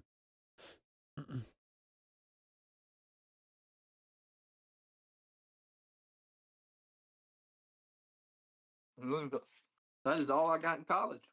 Appreciate your time on that, Max. I know like we haven't had time to really talk about college this year, so we were kind of due to just kind of update some thoughts on what's going on around the league. As far as the football, we will get to the Broncos and Jets game here in a few moments. They are playing in London, so of course, anytime that these games are on, we are currently doing the podcast. Broncos lead the Jets 10-9, midway-ish through the third quarter. What, the Jets kicked another field goal? Yeah, they're just kicking, bro. Just kicking. Broncos just went 3 and out, so the Jets are going to get the ball back again. So they've had 3 straight possessions in the last like 30, 40 minutes. So keep an eye on that. Yeah, that could be a thing. Yeah. We had a bad week last week, gentlemen. Bro, cooked. I didn't get a chance to exactly look back because I still have all my other books. I know without trying to jinx it or anything, we've usually bounced back and have a solid week after a bad week. But this is probably one of the worst weeks that we've had. And I just think that it's a product of like weird lines. The matchups are crazy. Like we're having to make picks of like the Raiders versus the Titans. And so, like, how can you pick those games? You know, like, and it's just a weird how those have kind of come about for the way the season has started, but it's no excuse. We're going to get dialed in and we're going to smack some picks this week. Shit. Updated pick standings. A 4-9 record from last week. I dropped to the bottom at 42-30. Oh yeah. Still 5-0 in the eliminator / lock of the week picks. Yeah. Max with an 8-6 record for the best record of the week last week. You improved to 44-28. Marley 7-7, but you're sitting Well, technically, Max would be sitting at the top in the loss column, but Marley also tied with Max, 44 and 29. Max is 4-1 in lock of the week picks after losing your pick last week with the Seahawks, and Marley goes to 3-2 for the lock of the week. Fucking terrible. We're getting cooked. Yeah, we started 3-0, lost the last 3, so we are now 3-3. Yeah, dude, the Buccaneers, man, Baker Mayfield, no Mike Evans, no Chris Godwin, on the road, just... Yep. Insanity, bro. Thursday night game was the Eagles on the road in New York taking on the Giants. 4-1 Eagles fall to 4-2 as the Giants pick up the win at 2-4, led by rookies Jackson Dart and Scatterboo in a couple tutties. Jackson Dart is him. Yeah, man. And lights out. Those guys are saving Brian Dable's job 1 week at a time.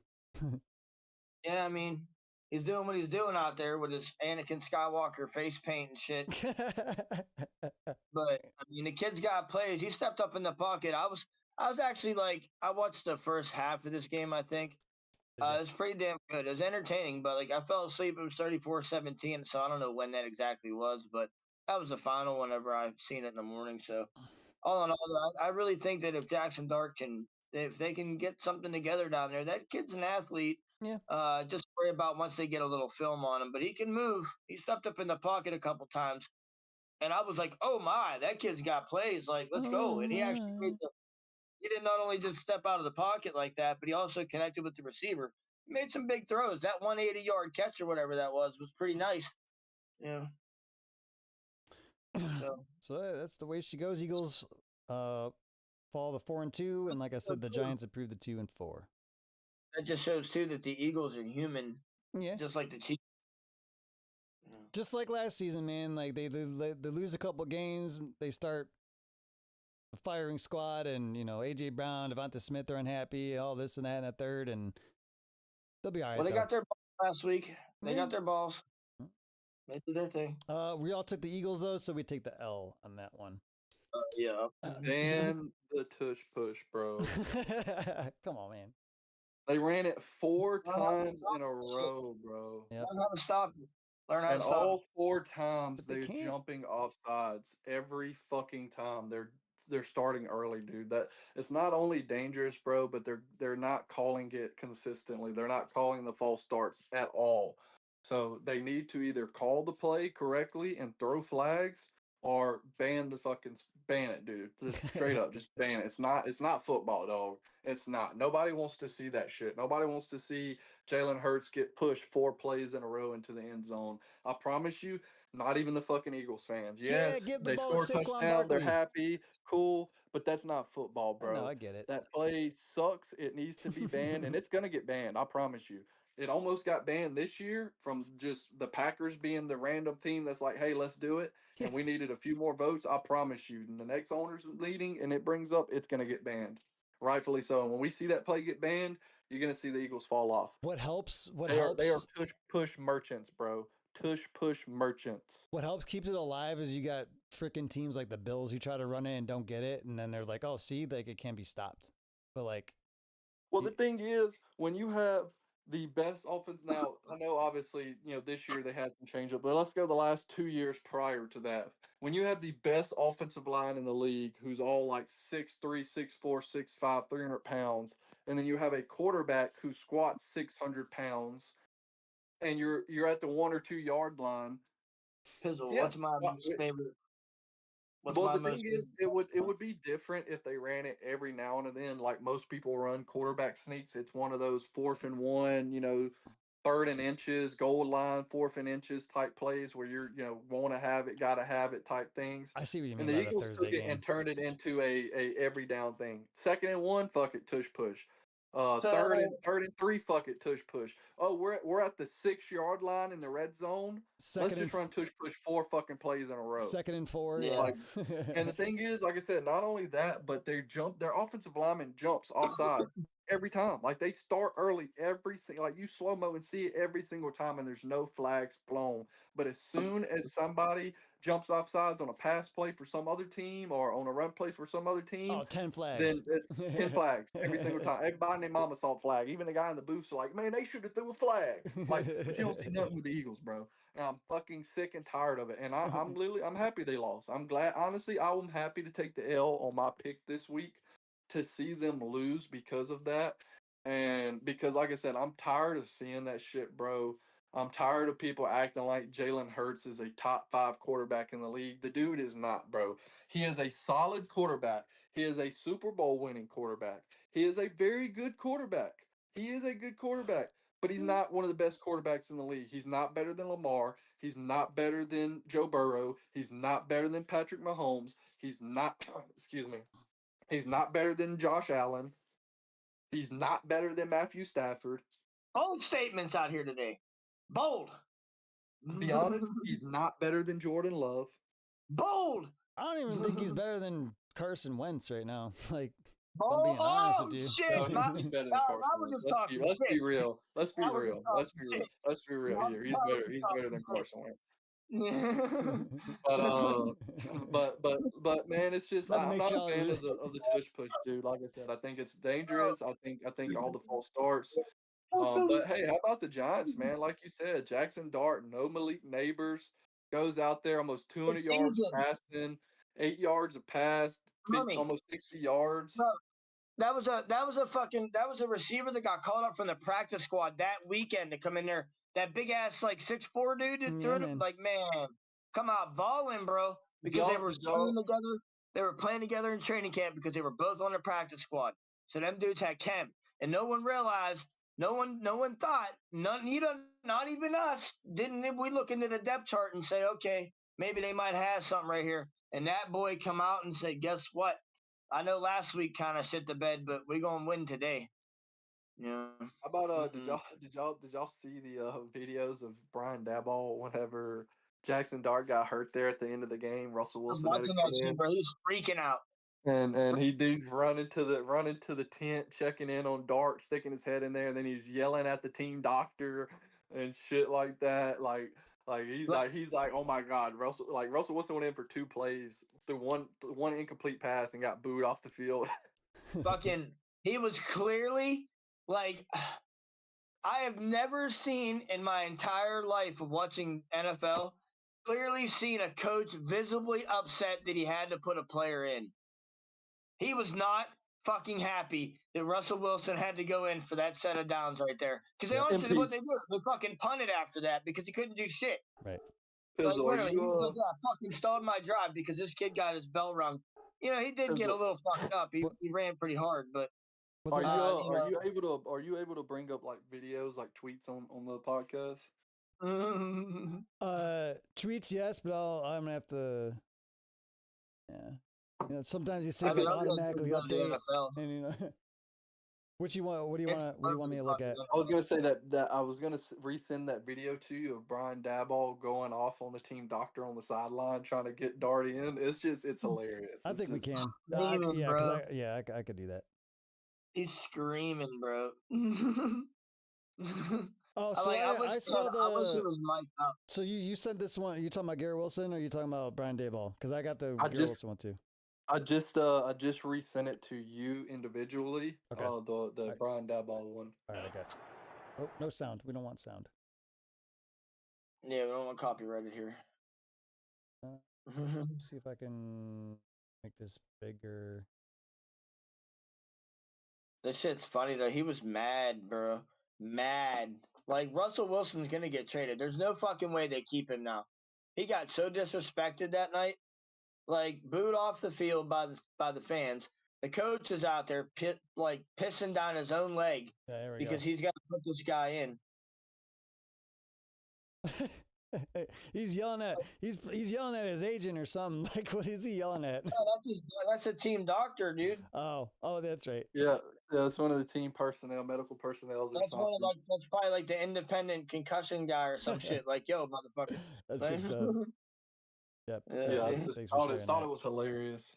Give zero shits, dude. Like, that's what I'm saying. Like, Max, I'm pretty sure that was the first time I've ever seen a coach like visibly upset to put somebody in. Like he wanted Jackson Dart out of that tent like now. Like That's because when you think about it, really, right? Like that's the probably his last hope to save his job is Jackson Dart. Like, hopefully, maybe we can go on some run to where we finish either 500 or close to 500, to where I can have some type of argument to see what happened whenever I benched the guy y'all brought in and I started the rookie. We started doing better. Give me 1 year with this guy fully. 1 year with this guy now. You know what I mean? That's the type of arguments that you coaches honestly try to make.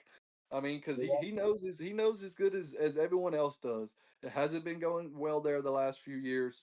His butt is on the hot seat, like most New York coaches have been in the last freaking 5-6 years, always. Since Tom And he Coughlin, knows if they have a completely terrible season, like just complete throwaway, that they're going to fire him and bring in another head coach to go with that team now, because they see Jackson Dart play well. They know Malik Neighbors is a dog. They know they got some other good pieces. So do they want to try to wait on Brian Daboll and see if he's actually a good coach, or do they want to go get somebody they think is better? So we'll see. On to the London game. Oh, by the way, 2 teams on a bye this week, Vikings and Texans. So we got plenty of football today. On to the 0-5 Jets at the 3-2 Broncos. The game is in London. Broncos favored by 7 points. Currently, the Broncos just got a holding penalty in the end zone for a safety. Jets take the lead 11-10, and Broncos have the punt. My goodness. So Broncos, they've gone like 2 straight drives, 3 and out since before the half. Jets. You know how ugly this game is? It is the third quarter with 5 minutes left, and the Broncos have 181 total yards, and the Jets have 82 total yards. That's dog shit. The Jets have 19 passing yards. Wow. Max, did you have the Broncos in this game? Marley and I took the Broncos. I did have the Broncos in this game. All 3 are on the Broncos. All right, so that game, we will give updates as that game goes. Game picks, boys, ready to go. 1 o'clock. Yes, Let's get right to it. I feel like I do this bit every year, but I'm going to keep doing it. Max, how old were you in 2003? I was 4. Yeah. That was the last time my Brownies won a game in fucking Pittsburgh. You know how I was? I was 23. Oh my gosh. Yeah, living the I mean, dream. you know what? Wait. Yeah, Hold you on. were shitting down your leg watching that game, weren't you, Tim Couch? Depending on where I was, depending on when it was, I might have been 22 or 23, depending on like what season it actually was. Gotcha. Well, that was the last time my Browns won a road game in Pittsburgh. I was telling Marley in the pre-show, like, there's just like, I'm gonna watch it. It's the Browns, it's football. I'm gonna watch my team play, but like, there's just like, there's so many things that I could think of doing today rather than watching this game. I already know the outcome of it. It's my eliminator pick. I'm taking the Steelers in my ESPN thing. I'm allowed to. Doesn't count towards the lock pick of the week for me, but I'm taking them there, and I parlayed the Steelers in this week too. Wow. So you go on and tell me what you want to say. I know you think the Browns have a chance to win this game, and I think they do too, but they have okay. Y'all have a chance, and it's going to be closer than everybody thinks. It's going to be. For one, the fucking Browns have a top 3 defense, so you can't fucking with them for that. For 2, they got a pretty damn good run game, and for 3, we got a pretty shitty run defense at the moment. We are getting Highsmith back this week, which will really fortify that run defense. But, I mean, that's his first game back. He's going to probably have a little bit of a limited snap count. We do have Herbig still in there, who's been a phenomenal fill-in for him. We have been running a 3 outside linebacker set a lot in our defense, so that's interesting to see because Herbig still stays in. So, I mean, it's going to be a hell of a game. I don't think that Gabriel's going to be able to beat us. That's not going to be the case.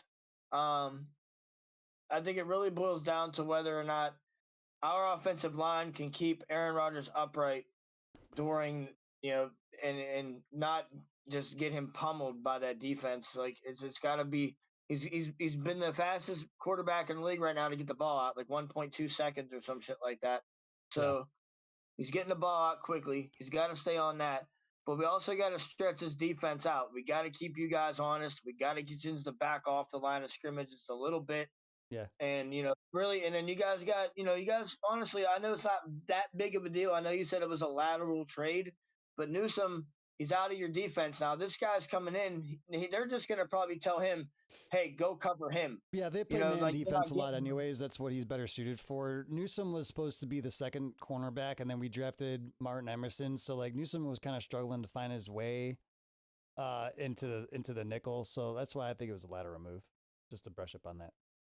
Well, I'm just saying it's a communication thing. You know what I mean? Like, I don't think that I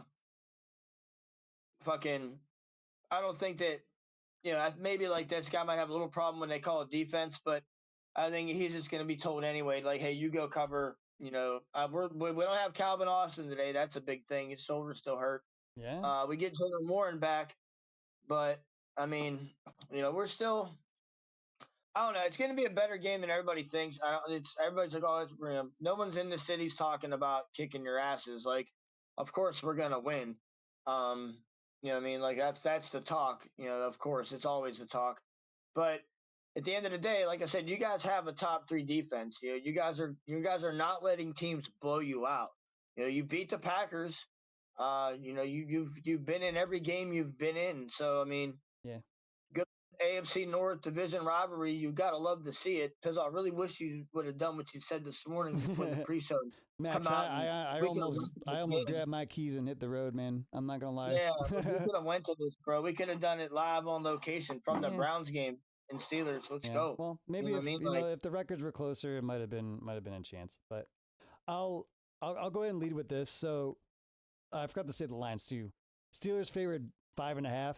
It's kind of bold. Yeah. Over under 30.5. I think that number's right there. But I will say, as far as the Browns go, you've already touched on a lot of things that I know that you know about my team. We do have a good running game. I think the Vikings kind of sniffed that out last week. Started, putting 8-9 guys in the box. Making Judkins kind of still earn his yards, but he was still kind of getting them at that point. And then I think if Gabriel doesn't turn the ball over and Judkins can find the end zone, the Browns are going to actually have a chance in this game. I will say that. That's the thing, though. Our defense is a turnover machine this year, no matter what. Yep. Like, you might gain on us. You're going to get them big runs or something like that. But at the end of the day, we're going to punch that ball out on your ass. Yeah. And you better be prepared. Like, your run game better hold that ball, and your receivers better pay attention, because we're going to come after that shit. We're ball hawking this year. That's the one thing I could say. We might be playing a little soft at times, like letting people run all over us, but you're not getting in the end zone because we're getting the ball back on you, because we're just out it goes.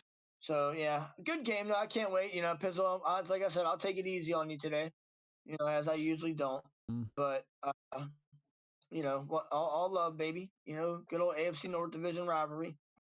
Max, game pick: Browns, Steelers. Yeah, I'm gonna take the Steelers in this one.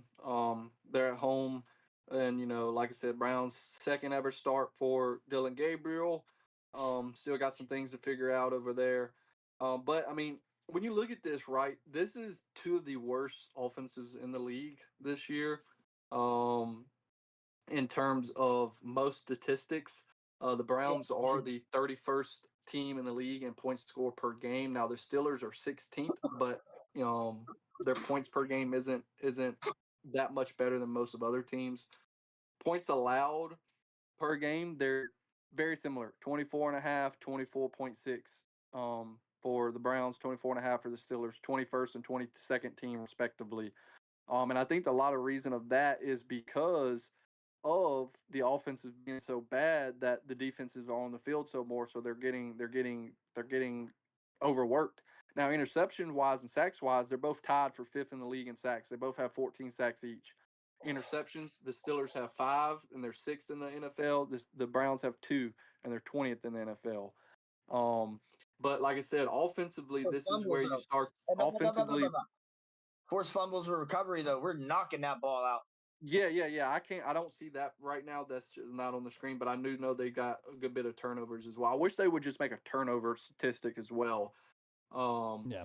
But like I said, offensively, which is why you're seeing the defenses. Why we both know they're both very good defenses. Like we know the Browns is a very good defense, but statistically, right now, they're not a good defense. Like in terms of points allowed per game, and yards allowed per game, just because of them being on the field for so many snaps.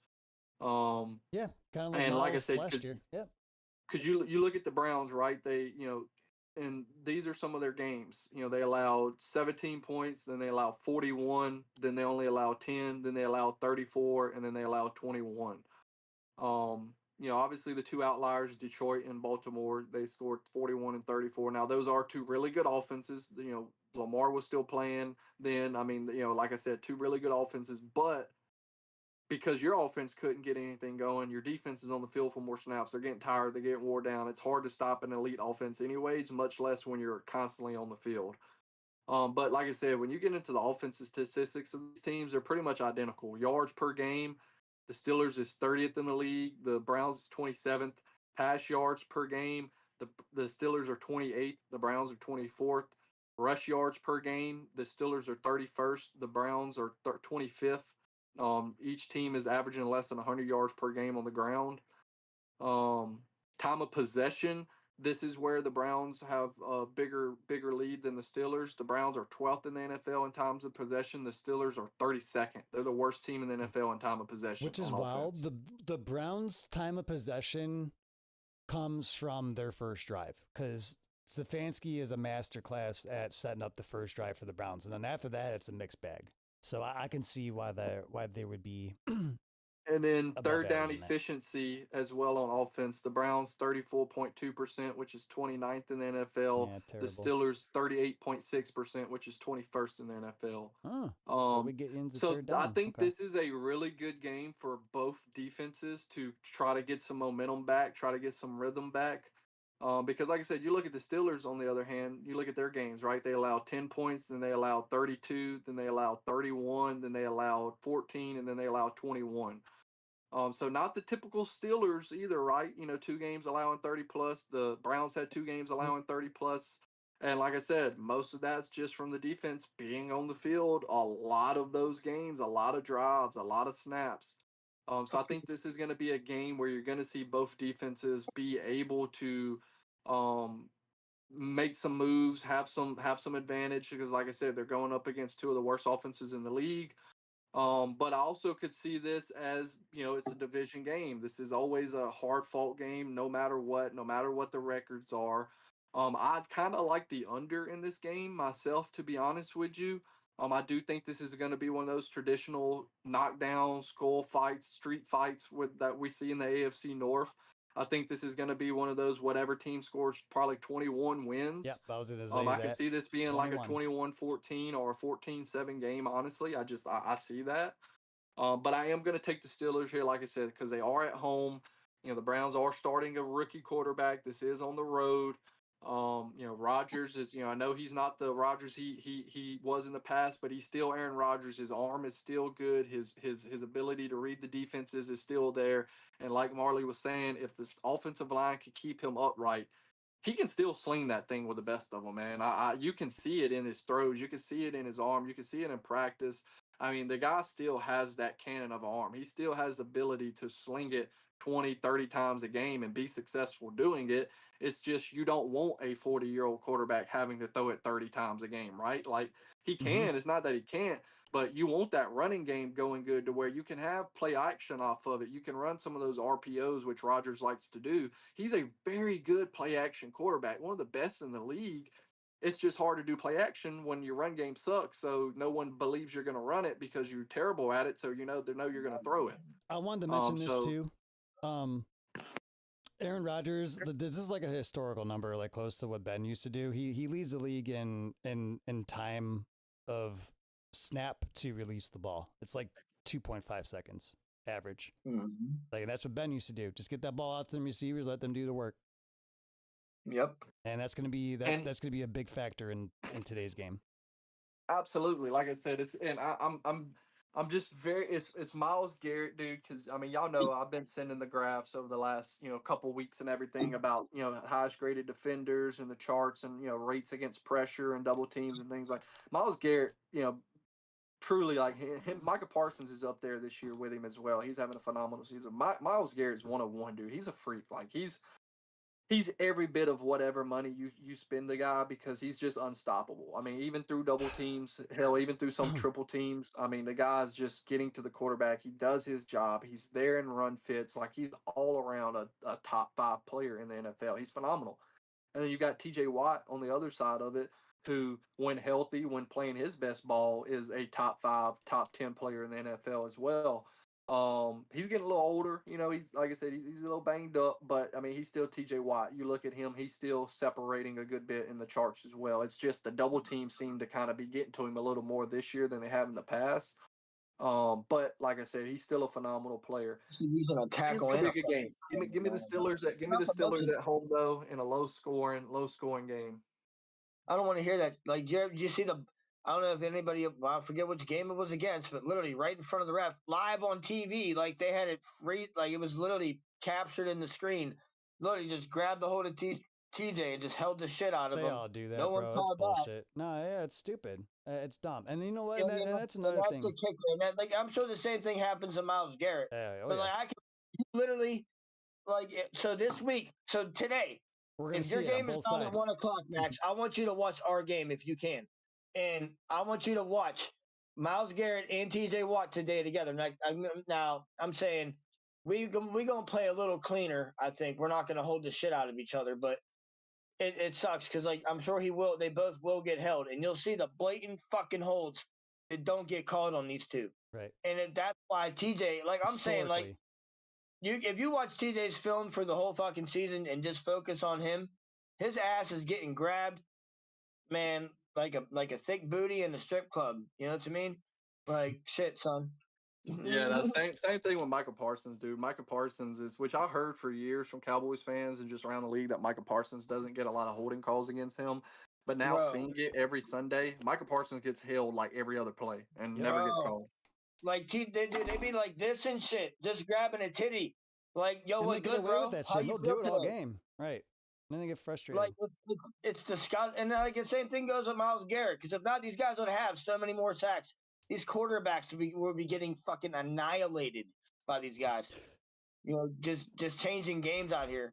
But no, and the thing is, they call the shit, but they won't because they're game-changing plays as well. But that's what we do after that. When they held TJ, we intercept that shit and close the game out. Eat it. Love it. All right, boys, rapid fire picks. Let's get it. Real quick, though, I want to mention this is the dumbest. I think this is one of the dumbest rules in the NFL. The Jets were third down. They threw a pass to Garrett Wilson. He caught the ball, turned and stepped upfield. Patrick Surtain punched it out. Broncos recovered it. They would have been down on the Jets' 25-yard line. And I could just tell, I already know that this call, what it was, even though I couldn't hear it.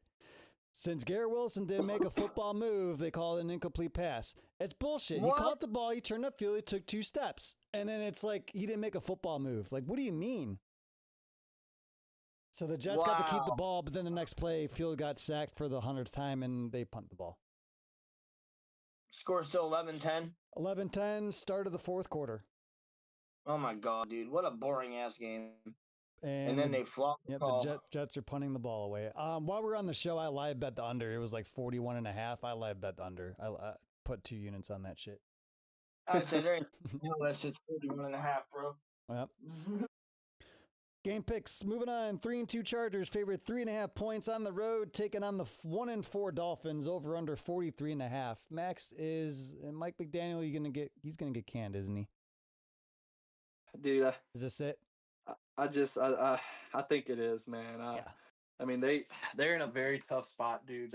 They're kind of old, but also kind of young. Tua's just, I mean, he's good, then he's bad. He's good, then he's bad. Can't stay healthy. The defense is just absolutely terrible. The offense this season is absolutely terrible. I mean, they're the 30th ranked rushing team in the league. They're the 22nd ranked passing team in the league. They're 29th in terms of points terms of yards per game.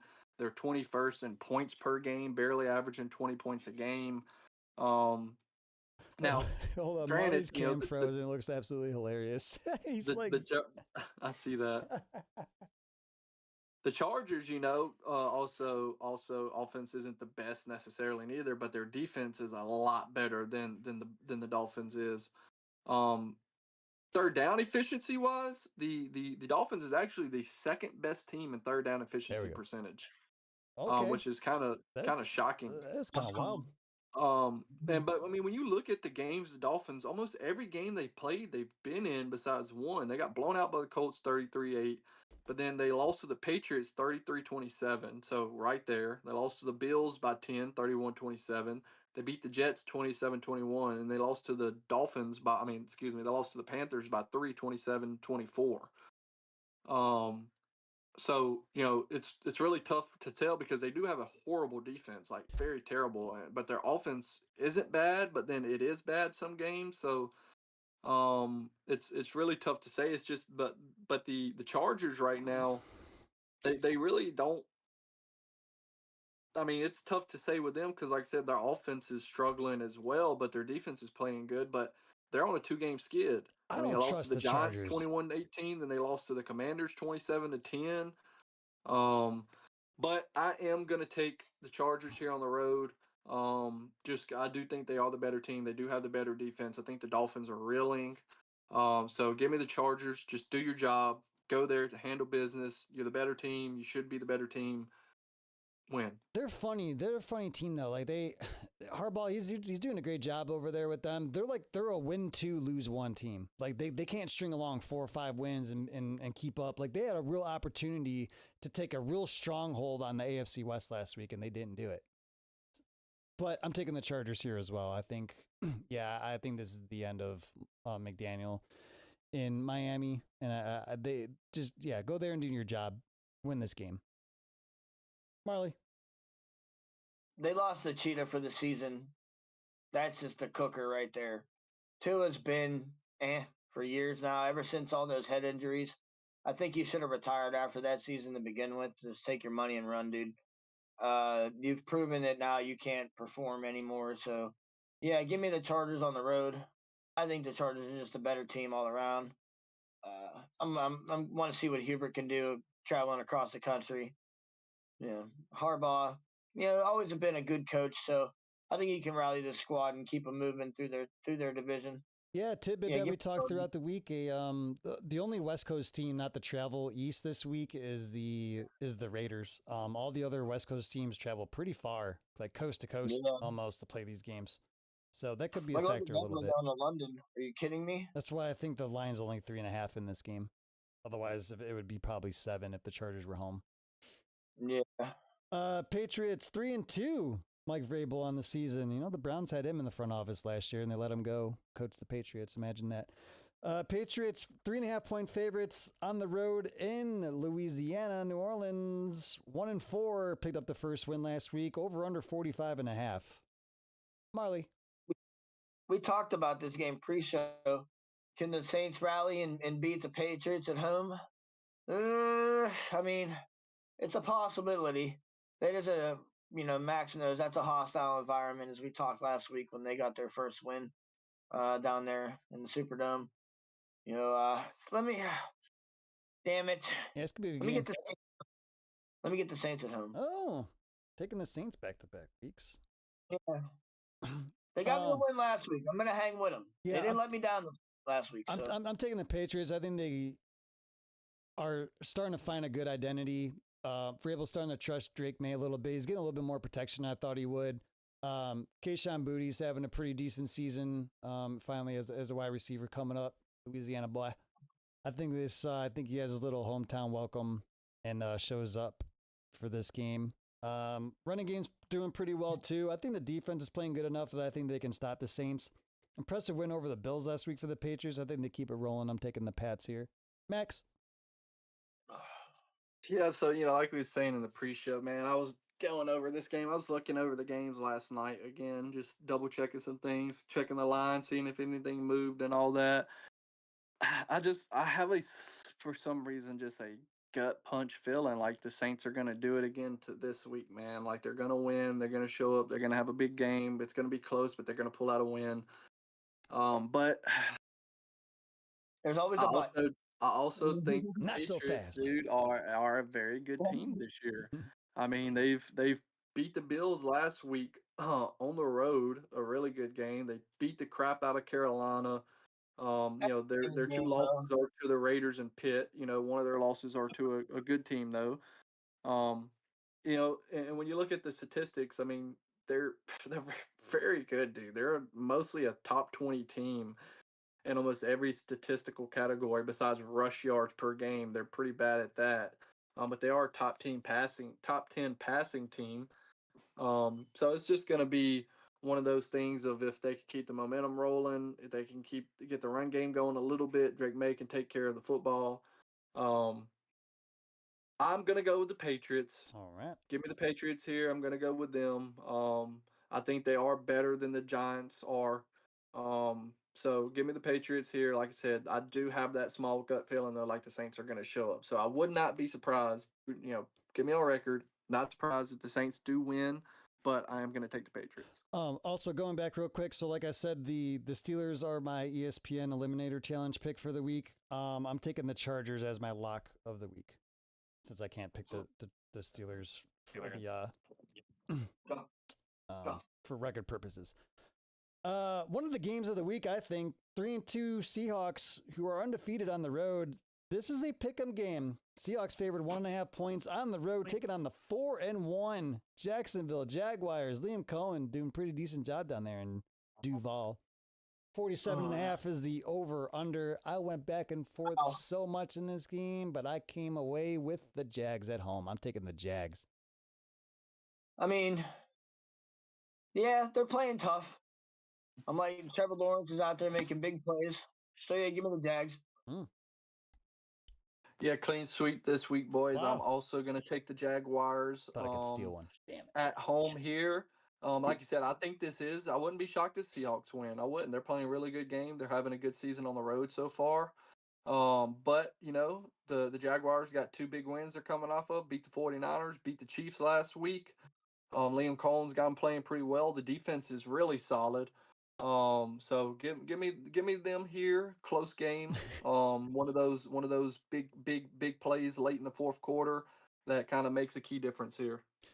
Oh, by the way, Marley, I've been trying to squeeze this in, but he keeps getting up and walking away. So I'll save it for when he comes back. Cardinals officially ruled out Kyler Murray for the week. Battlefield 6 is out, so we might be playing that. 2-3 Cardinals on the road, taking on the 4-1 Colts. Favored 9.5 points in this game, over under 46.5. No doubt about it. Anybody taking the Cardinals? Jacoby Brissett coming in, revenge game against the Colts, I guess.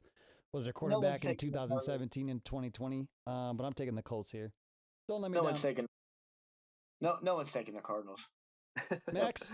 Yeah, give me the Colts here, especially because now that Kyler Murray has been ruled out, which I was taking them before that, but definitely taking them now. Marley, I was going to say, so this is what they do to us as Browns fans, these assholes. They put J.J. Watt as the color analyst for the Browns-Steelers game, so thanks a lot.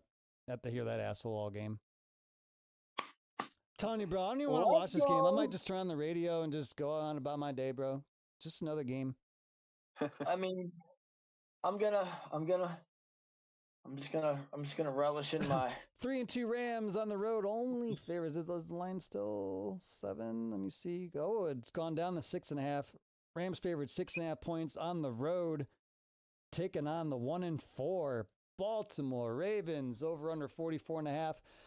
Now, this line has moved a little bit. I think it's also gone down. Originally, it was 44.5. Now it's 43.5. I think some big weather is going to factor into this game.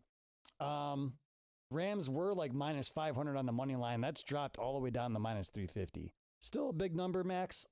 But do you kind of see where I'm going with this? I think this game is going to be a little bit closer than people think.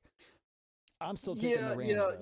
I did think I seen something where there's some weather concerns or something around the Baltimore area, the DMV area up there. But I still, like you said, I feel comfortable taking the Rams here on the road. The Ravens, they're 1-4. All they have, especially with Lamar hurt right now, is Derrick Henry. He didn't play too well last week in their game. So until Lamar gets back, man, they're not going to be a good team. I'm just trying to be as frank as I can with it. I hate that for them because they had a lot of expectations, a lot of hope going into this season. Probably a chip on their shoulder, from Lamar not getting that MVP till him getting injured and now missing his second game, and it's looking like he might miss another next week. They're 1-4. They're already in a tough spot to try to climb out of that hole. So I don't see them doing it today. Like I said, I could comfortably pick the Rams here on the road. They're the better team, man. They got the better quarterback for sure right now. So the Rams are going to improve to 4-2 in my mind, and the Ravens are going to drop to 1-5. Marley. Got a quarterback and their defense sucks. The Rams are gonna win. Bottom line. Fuck the Birds. Next up, wrapping up the 1 o'clock games. I think this is going to be a fun game. The 2-2-1 Dallas Cowboys, favorite 3 points on the road. Carolina taking on the 2-3 Panthers. Over under 48.5. It's dropped to 47.5. They think this game's going to be a back and forth, high scoring game, and I think that's what we're going to get out of it too. Marley. I'm gonna go with the Panthers. What? Right. The Cowboys suck. 2-2-1. It's a shame you have to say that. They tied. Okay, that's terrible. I see it the other in way. In your own stadium, you tied. You suck. They tied one of the best teams in the NFL. I don't care. You didn't win. Yeah, so that means they suck. That's hilarious. Suck. I think this is the time of year the Cowboys, like they win games early in the year. Dak Prescott looks like an MVP. He's throwing dimes, he's doing this, doing that. Javonte Williams playing really well as a running back. How about this? George Pickens, 5 touchdown catches on the season, tied for second in the NFL. Shut up. Same, bro. Fucking want to hear it. But watch him. Okay, give it time. Do you know why? Because CeeDee Lamb ain't in. If he was in, you wouldn't see George Pickens out there right now like that. Just saying. Yeah, well, he's filling the void. Man, to heck with it. Yeah, but like you said, let's wait. We're gonna be pulling up videos in like week 15 of him throwing a temper tantrum when they're I don't know, when they're 7-10-1, however the hell. Yeah, week 10 whenever they hit their slump after this week, because like this week they're gonna get pummeled by the Panthers, a shitty team who's 2-3, and they're gonna just be because honestly, like the Cowboys are 2-3. If you think about it, they didn't win that shit. They lost. They ain't 2-2-1. You're 2-3. The hell out of here. So anyway, I'm taking the Cowboys on the road, but I think it's going to be a close, fun game. Max. Of course you will. I'm also taking the Cowboys on the road here. I just trust Dak Prescott more than I do Bryce Young, and yeah. Only 4 o'clock games on the slate. The Titans picked up their first win in a crazy fashion. If any of you guys saw the end of that game or saw any of the tweets about it, it was a crazy game. 1-4 Titans on the road, taking on the 1-4 Raiders. But the disrespect here, the Raiders are 4.5 point favorites. I am staying away from this game absolutely, but we have to make money line picks for the program. Over-unders 41.5. When do we see Kenny Pickett? I'm taking the Titans on the road. Heads Titans, tails Raiders. Heads Titans. There we go. Marley's coin flip. Just to be the person different in the program, give me the Raiders. Oh boy. Where is Ashton Genty? Not present. Trying his best. I mean, I guess. It's hard to do good when you're getting hit by 5 people 2 yards past behind the line of scrimmage. Battle of the injured reserves. I think this is going to be one of the best games of the week as well, though. The 4-1 49ers on the road taking on the Baker Mayfield 4-1 Tampa Bay Buccaneers. Bucks are favorite 3.5 points in this game. Over under 47.5. I think this is going to be a fantastic football game. Marley. Give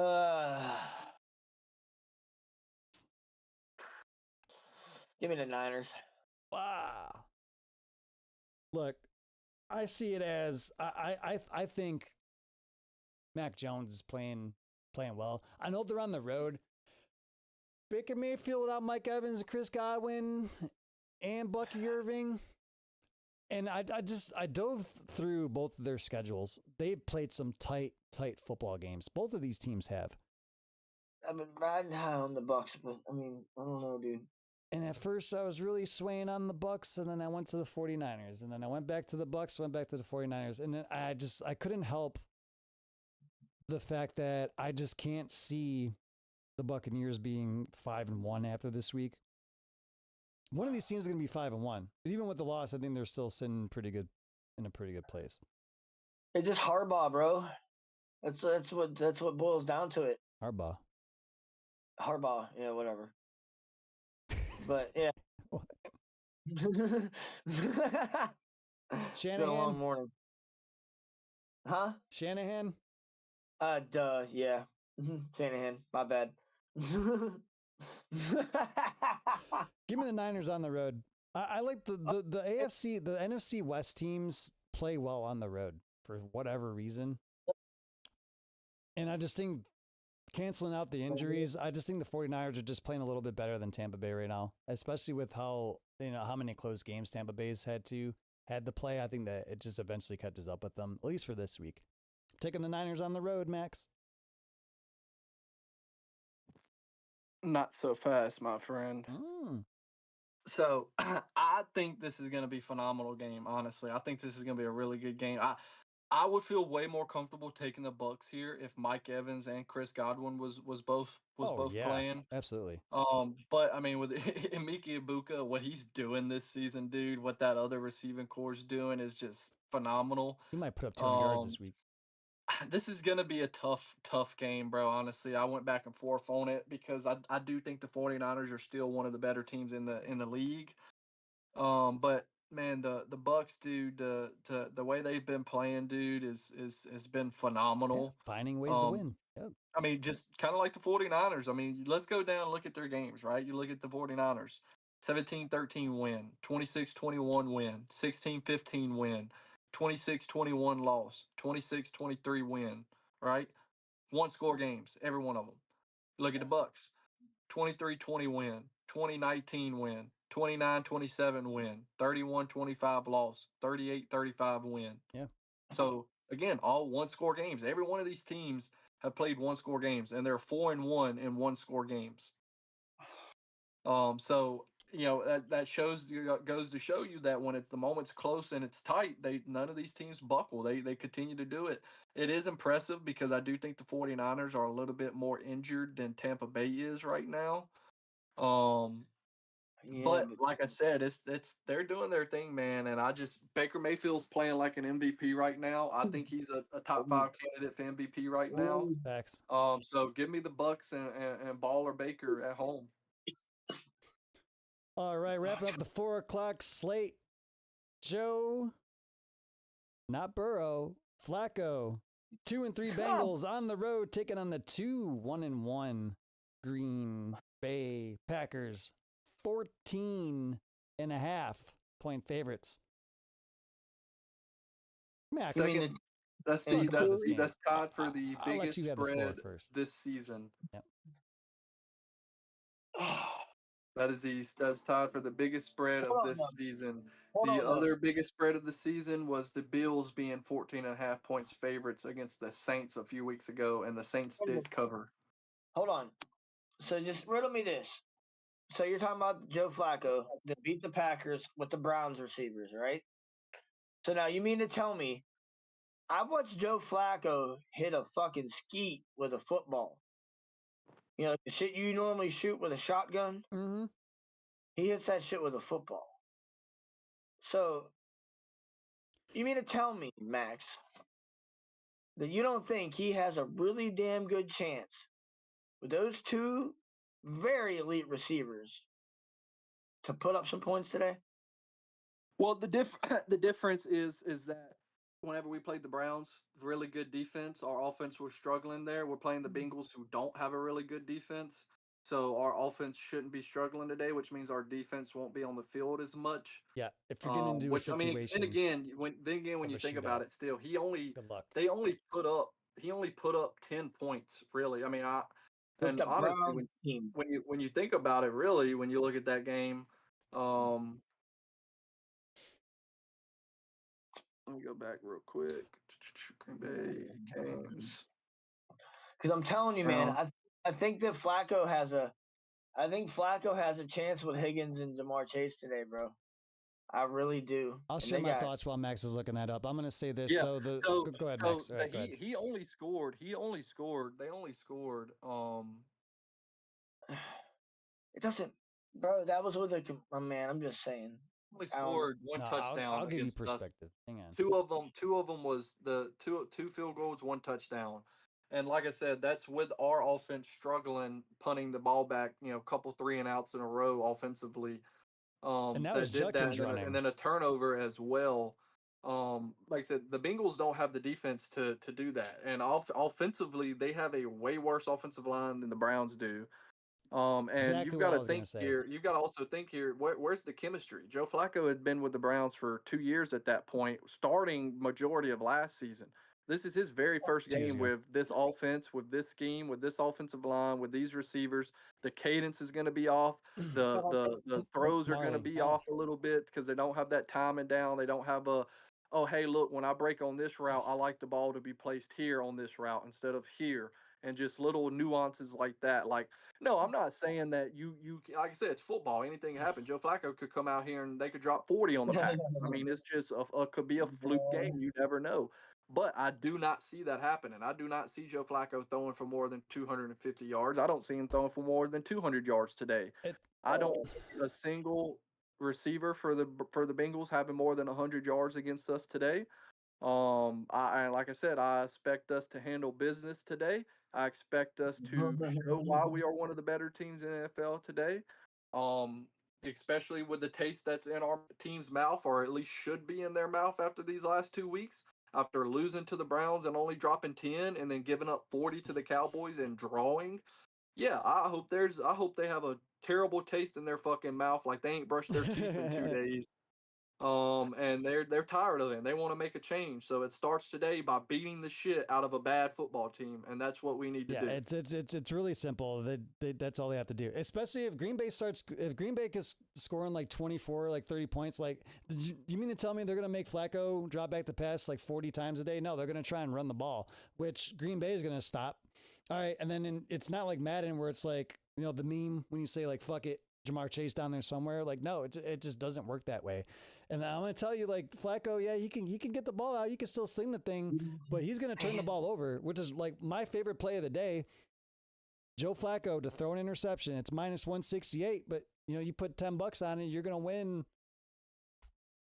$5. You're going to win $15 just for him to throw an interception. And it's going to happen today. He's going to turn the ball over, but he's still he's going to throw it. I mean, he's going to get in a shootout with, come on, man. You can't tell me he's going to get a shootout with Jordan Love. Hell, he doesn't even have to do that. They just have to hand the ball off to Josh Jacobs, and he'll do it too. Come on, man. All right. But I would not be surprised if the Bengals kept this a little bit closer. Talk me into it. Was you going to take the Bengals? I was going to take them, bro. Please take them. I would love to gain I was. Only because just talk this man off of a ledge. Listen. You know what? I understand. Max, I took Put a little something extra in that coffee this morning, huh? You were so confident in taking the Bengals. Why don't you hop on FanDuel and place a little wager on the Bengals then? Plus 730. You know how much $10 can get you for just the Bengals to win? $73, because that's how much they don't think the Bengals are going to win. People are putting their mortgage on the Packers at minus 1150. Why? Because the Packers are going to win. You have to bet $1,150 to win $100 on a money line. Wait, so what if I bet what on FanDuel now? $10 on the Bengals. And I'll win what? You'd win $83. We're talking hundreds here. Then I'll put money on some shit. But no, I'm gonna go with the fucking Packers. You guys will talk me into it. Thank goodness. But I mean, we're getting in crunch time with this game here too, boys. Hey, look out though. I'm just saying, they got a veteran quarterback now that can actually heave that rock. Don't get it fucked up. Joe Flacco gonna come out here. He gonna make some plays with them damn receivers once they get a little something going over there. Right, we'll see. Like real talk in the AFC North, we might want to keep a fucking eye on them. Oh Because no, I don't. you know what I mean? Like it ain't the fucking Browns. If they can get that defense going out there in Cincinnati, if they can somehow stop somebody out there with them two receivers and a veteran quarterback that still got an arm. I get it. He and Joe Burrow, he can't run around like a madman, blah blah blah blah, but he can still heave the rock. And all Jamar Chase and my fucking old boy T. got to do is get their asses down the field, and it'll be over. We'll see. Sunday Night Football, couple games to go. Lions 4-1 on the road, taking on the 2-3 Kansas City Chiefs. Chiefs are still favored 2.5 points. 52.5 is the over/under. Give me the Lions, one of the best teams in the NFL right What now. the hell? How are the Chiefs favored in this? Because they're an Arrowhead, bro. Get out of here. Give me the Lions. They're going to beat the shit out of them.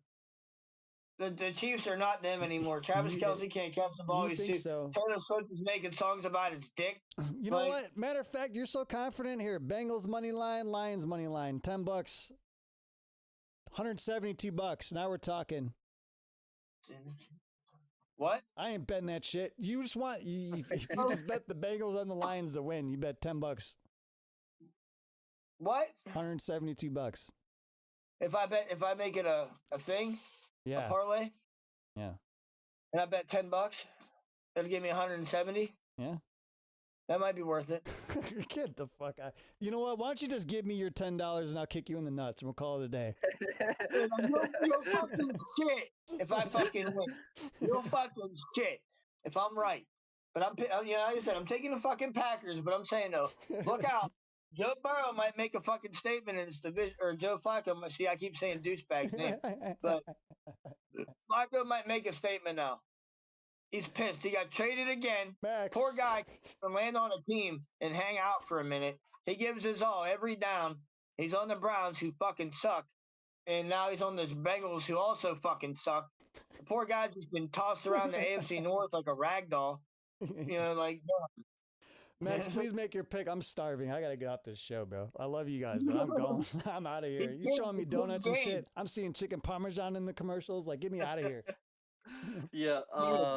So we're about to see the Chiefs go to 2-4. My Wow. lock of the week. Give me the Lions.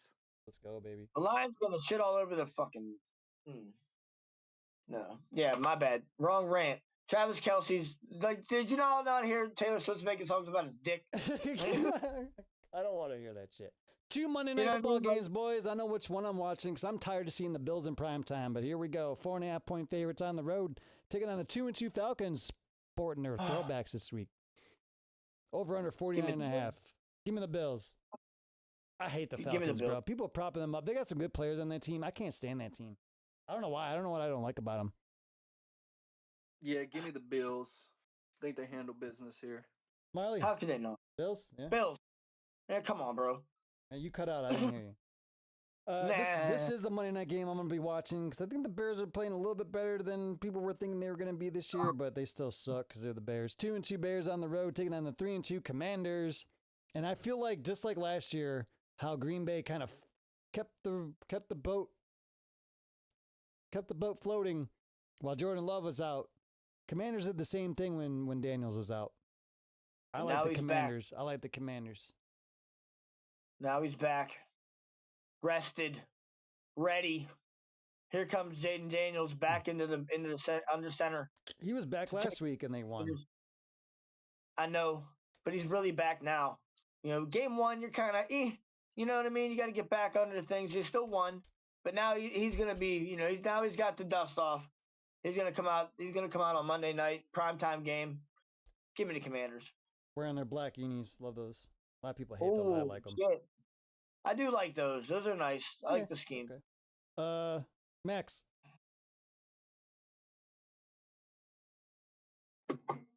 Max, you're muted. No, you ain't. Oh, sorry, I didn't realize I was still muted. Excuse me. Yeah, this. Damn it. The double Monday night games. It's. I mean, it's. I don't know, man. I kind of like it sometimes because it's like, heck yeah, beginning of the week, you know, Mondays, you know, get to watch 2 football games. But with the both on at the same time, yeah, you can split screen them, but it's still kind of hard to really pay attention to either one of them. But yeah, Commanders, give me the Commanders, man. Y'all know how I feel about the Bears. Jaden Daniels is back now. The offense looked pretty good last week. I think, as long as he stays healthy and everyone stays healthy, their offense is going to be pretty good with Cliff Kingsbury, the offense coordinator there. So I think the Commanders are going to take care of business at home here. Wouldn't be surprised, though, to see the Bears make this a fight. Yeah, they will. I think it'll be a good game. That's what I mean. I was giving a little bit of props to the Bears. I think they're playing pretty well this year. I just think the Commanders are going to be a little bit too much at home. This is also a rematch of the game last year where it really sparked the Commanders' run when they threw the Hail Mary at the end of the game to win that one. So nice rematch here for that. 2-minute warning. Broncos lead the Jets 13-11. They kicked the field goal.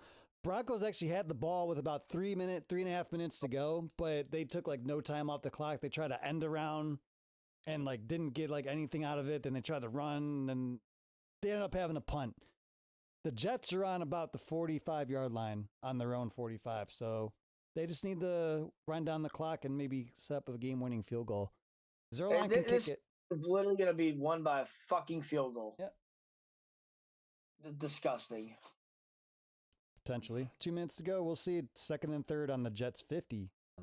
It's on the 50-yard line now. So 2-minute warning. We'll see how that goes. Last thing before we go, Marley, I need a lock of the week for you. Lions. Gotcha. We're going soon.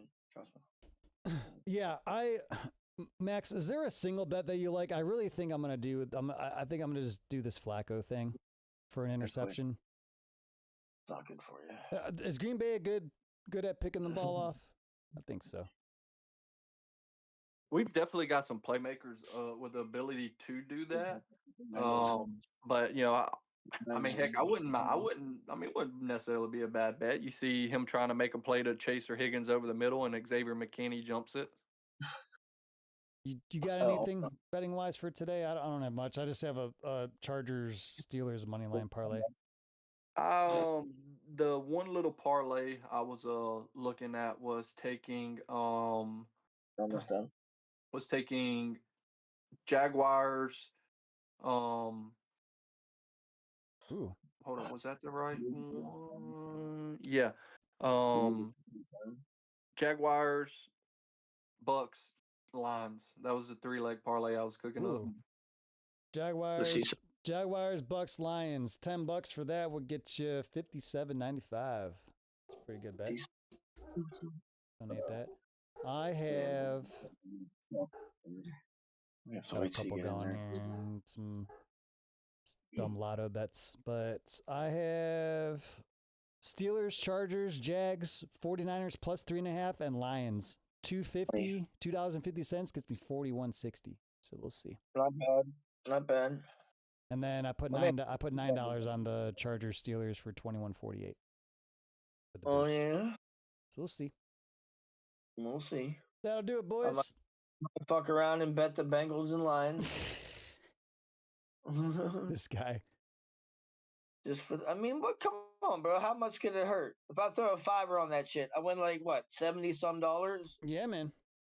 But I mean, what can it hurt? $172. What you mean, $70 for $5? $5 for both of those teams? Yeah. Oh, that'd be like $80, bro. I mean, that's a hell of a payout. Yeah, for $5. Come on, bro. It's just smart money. $86.30. My bad. So it's actually 81. Yeah, I mean that's a good return. Let's go. We'll see what happens. But Pizzle, let's see who comes out victorious today, buddy. Yeah, I'll talk to you later. I'll see you at 420, buddy. Amen. I'll see you at 420. Appreciate you all hanging out with us. It was awesome. We had an awesome college section that we deep dive into. Talked to the MLB as well. Thanks for tuning in, everybody. Hope you all have a wonderful day. I'm gonna go eat some food, watch some football. Peace out. Go Browns. You know.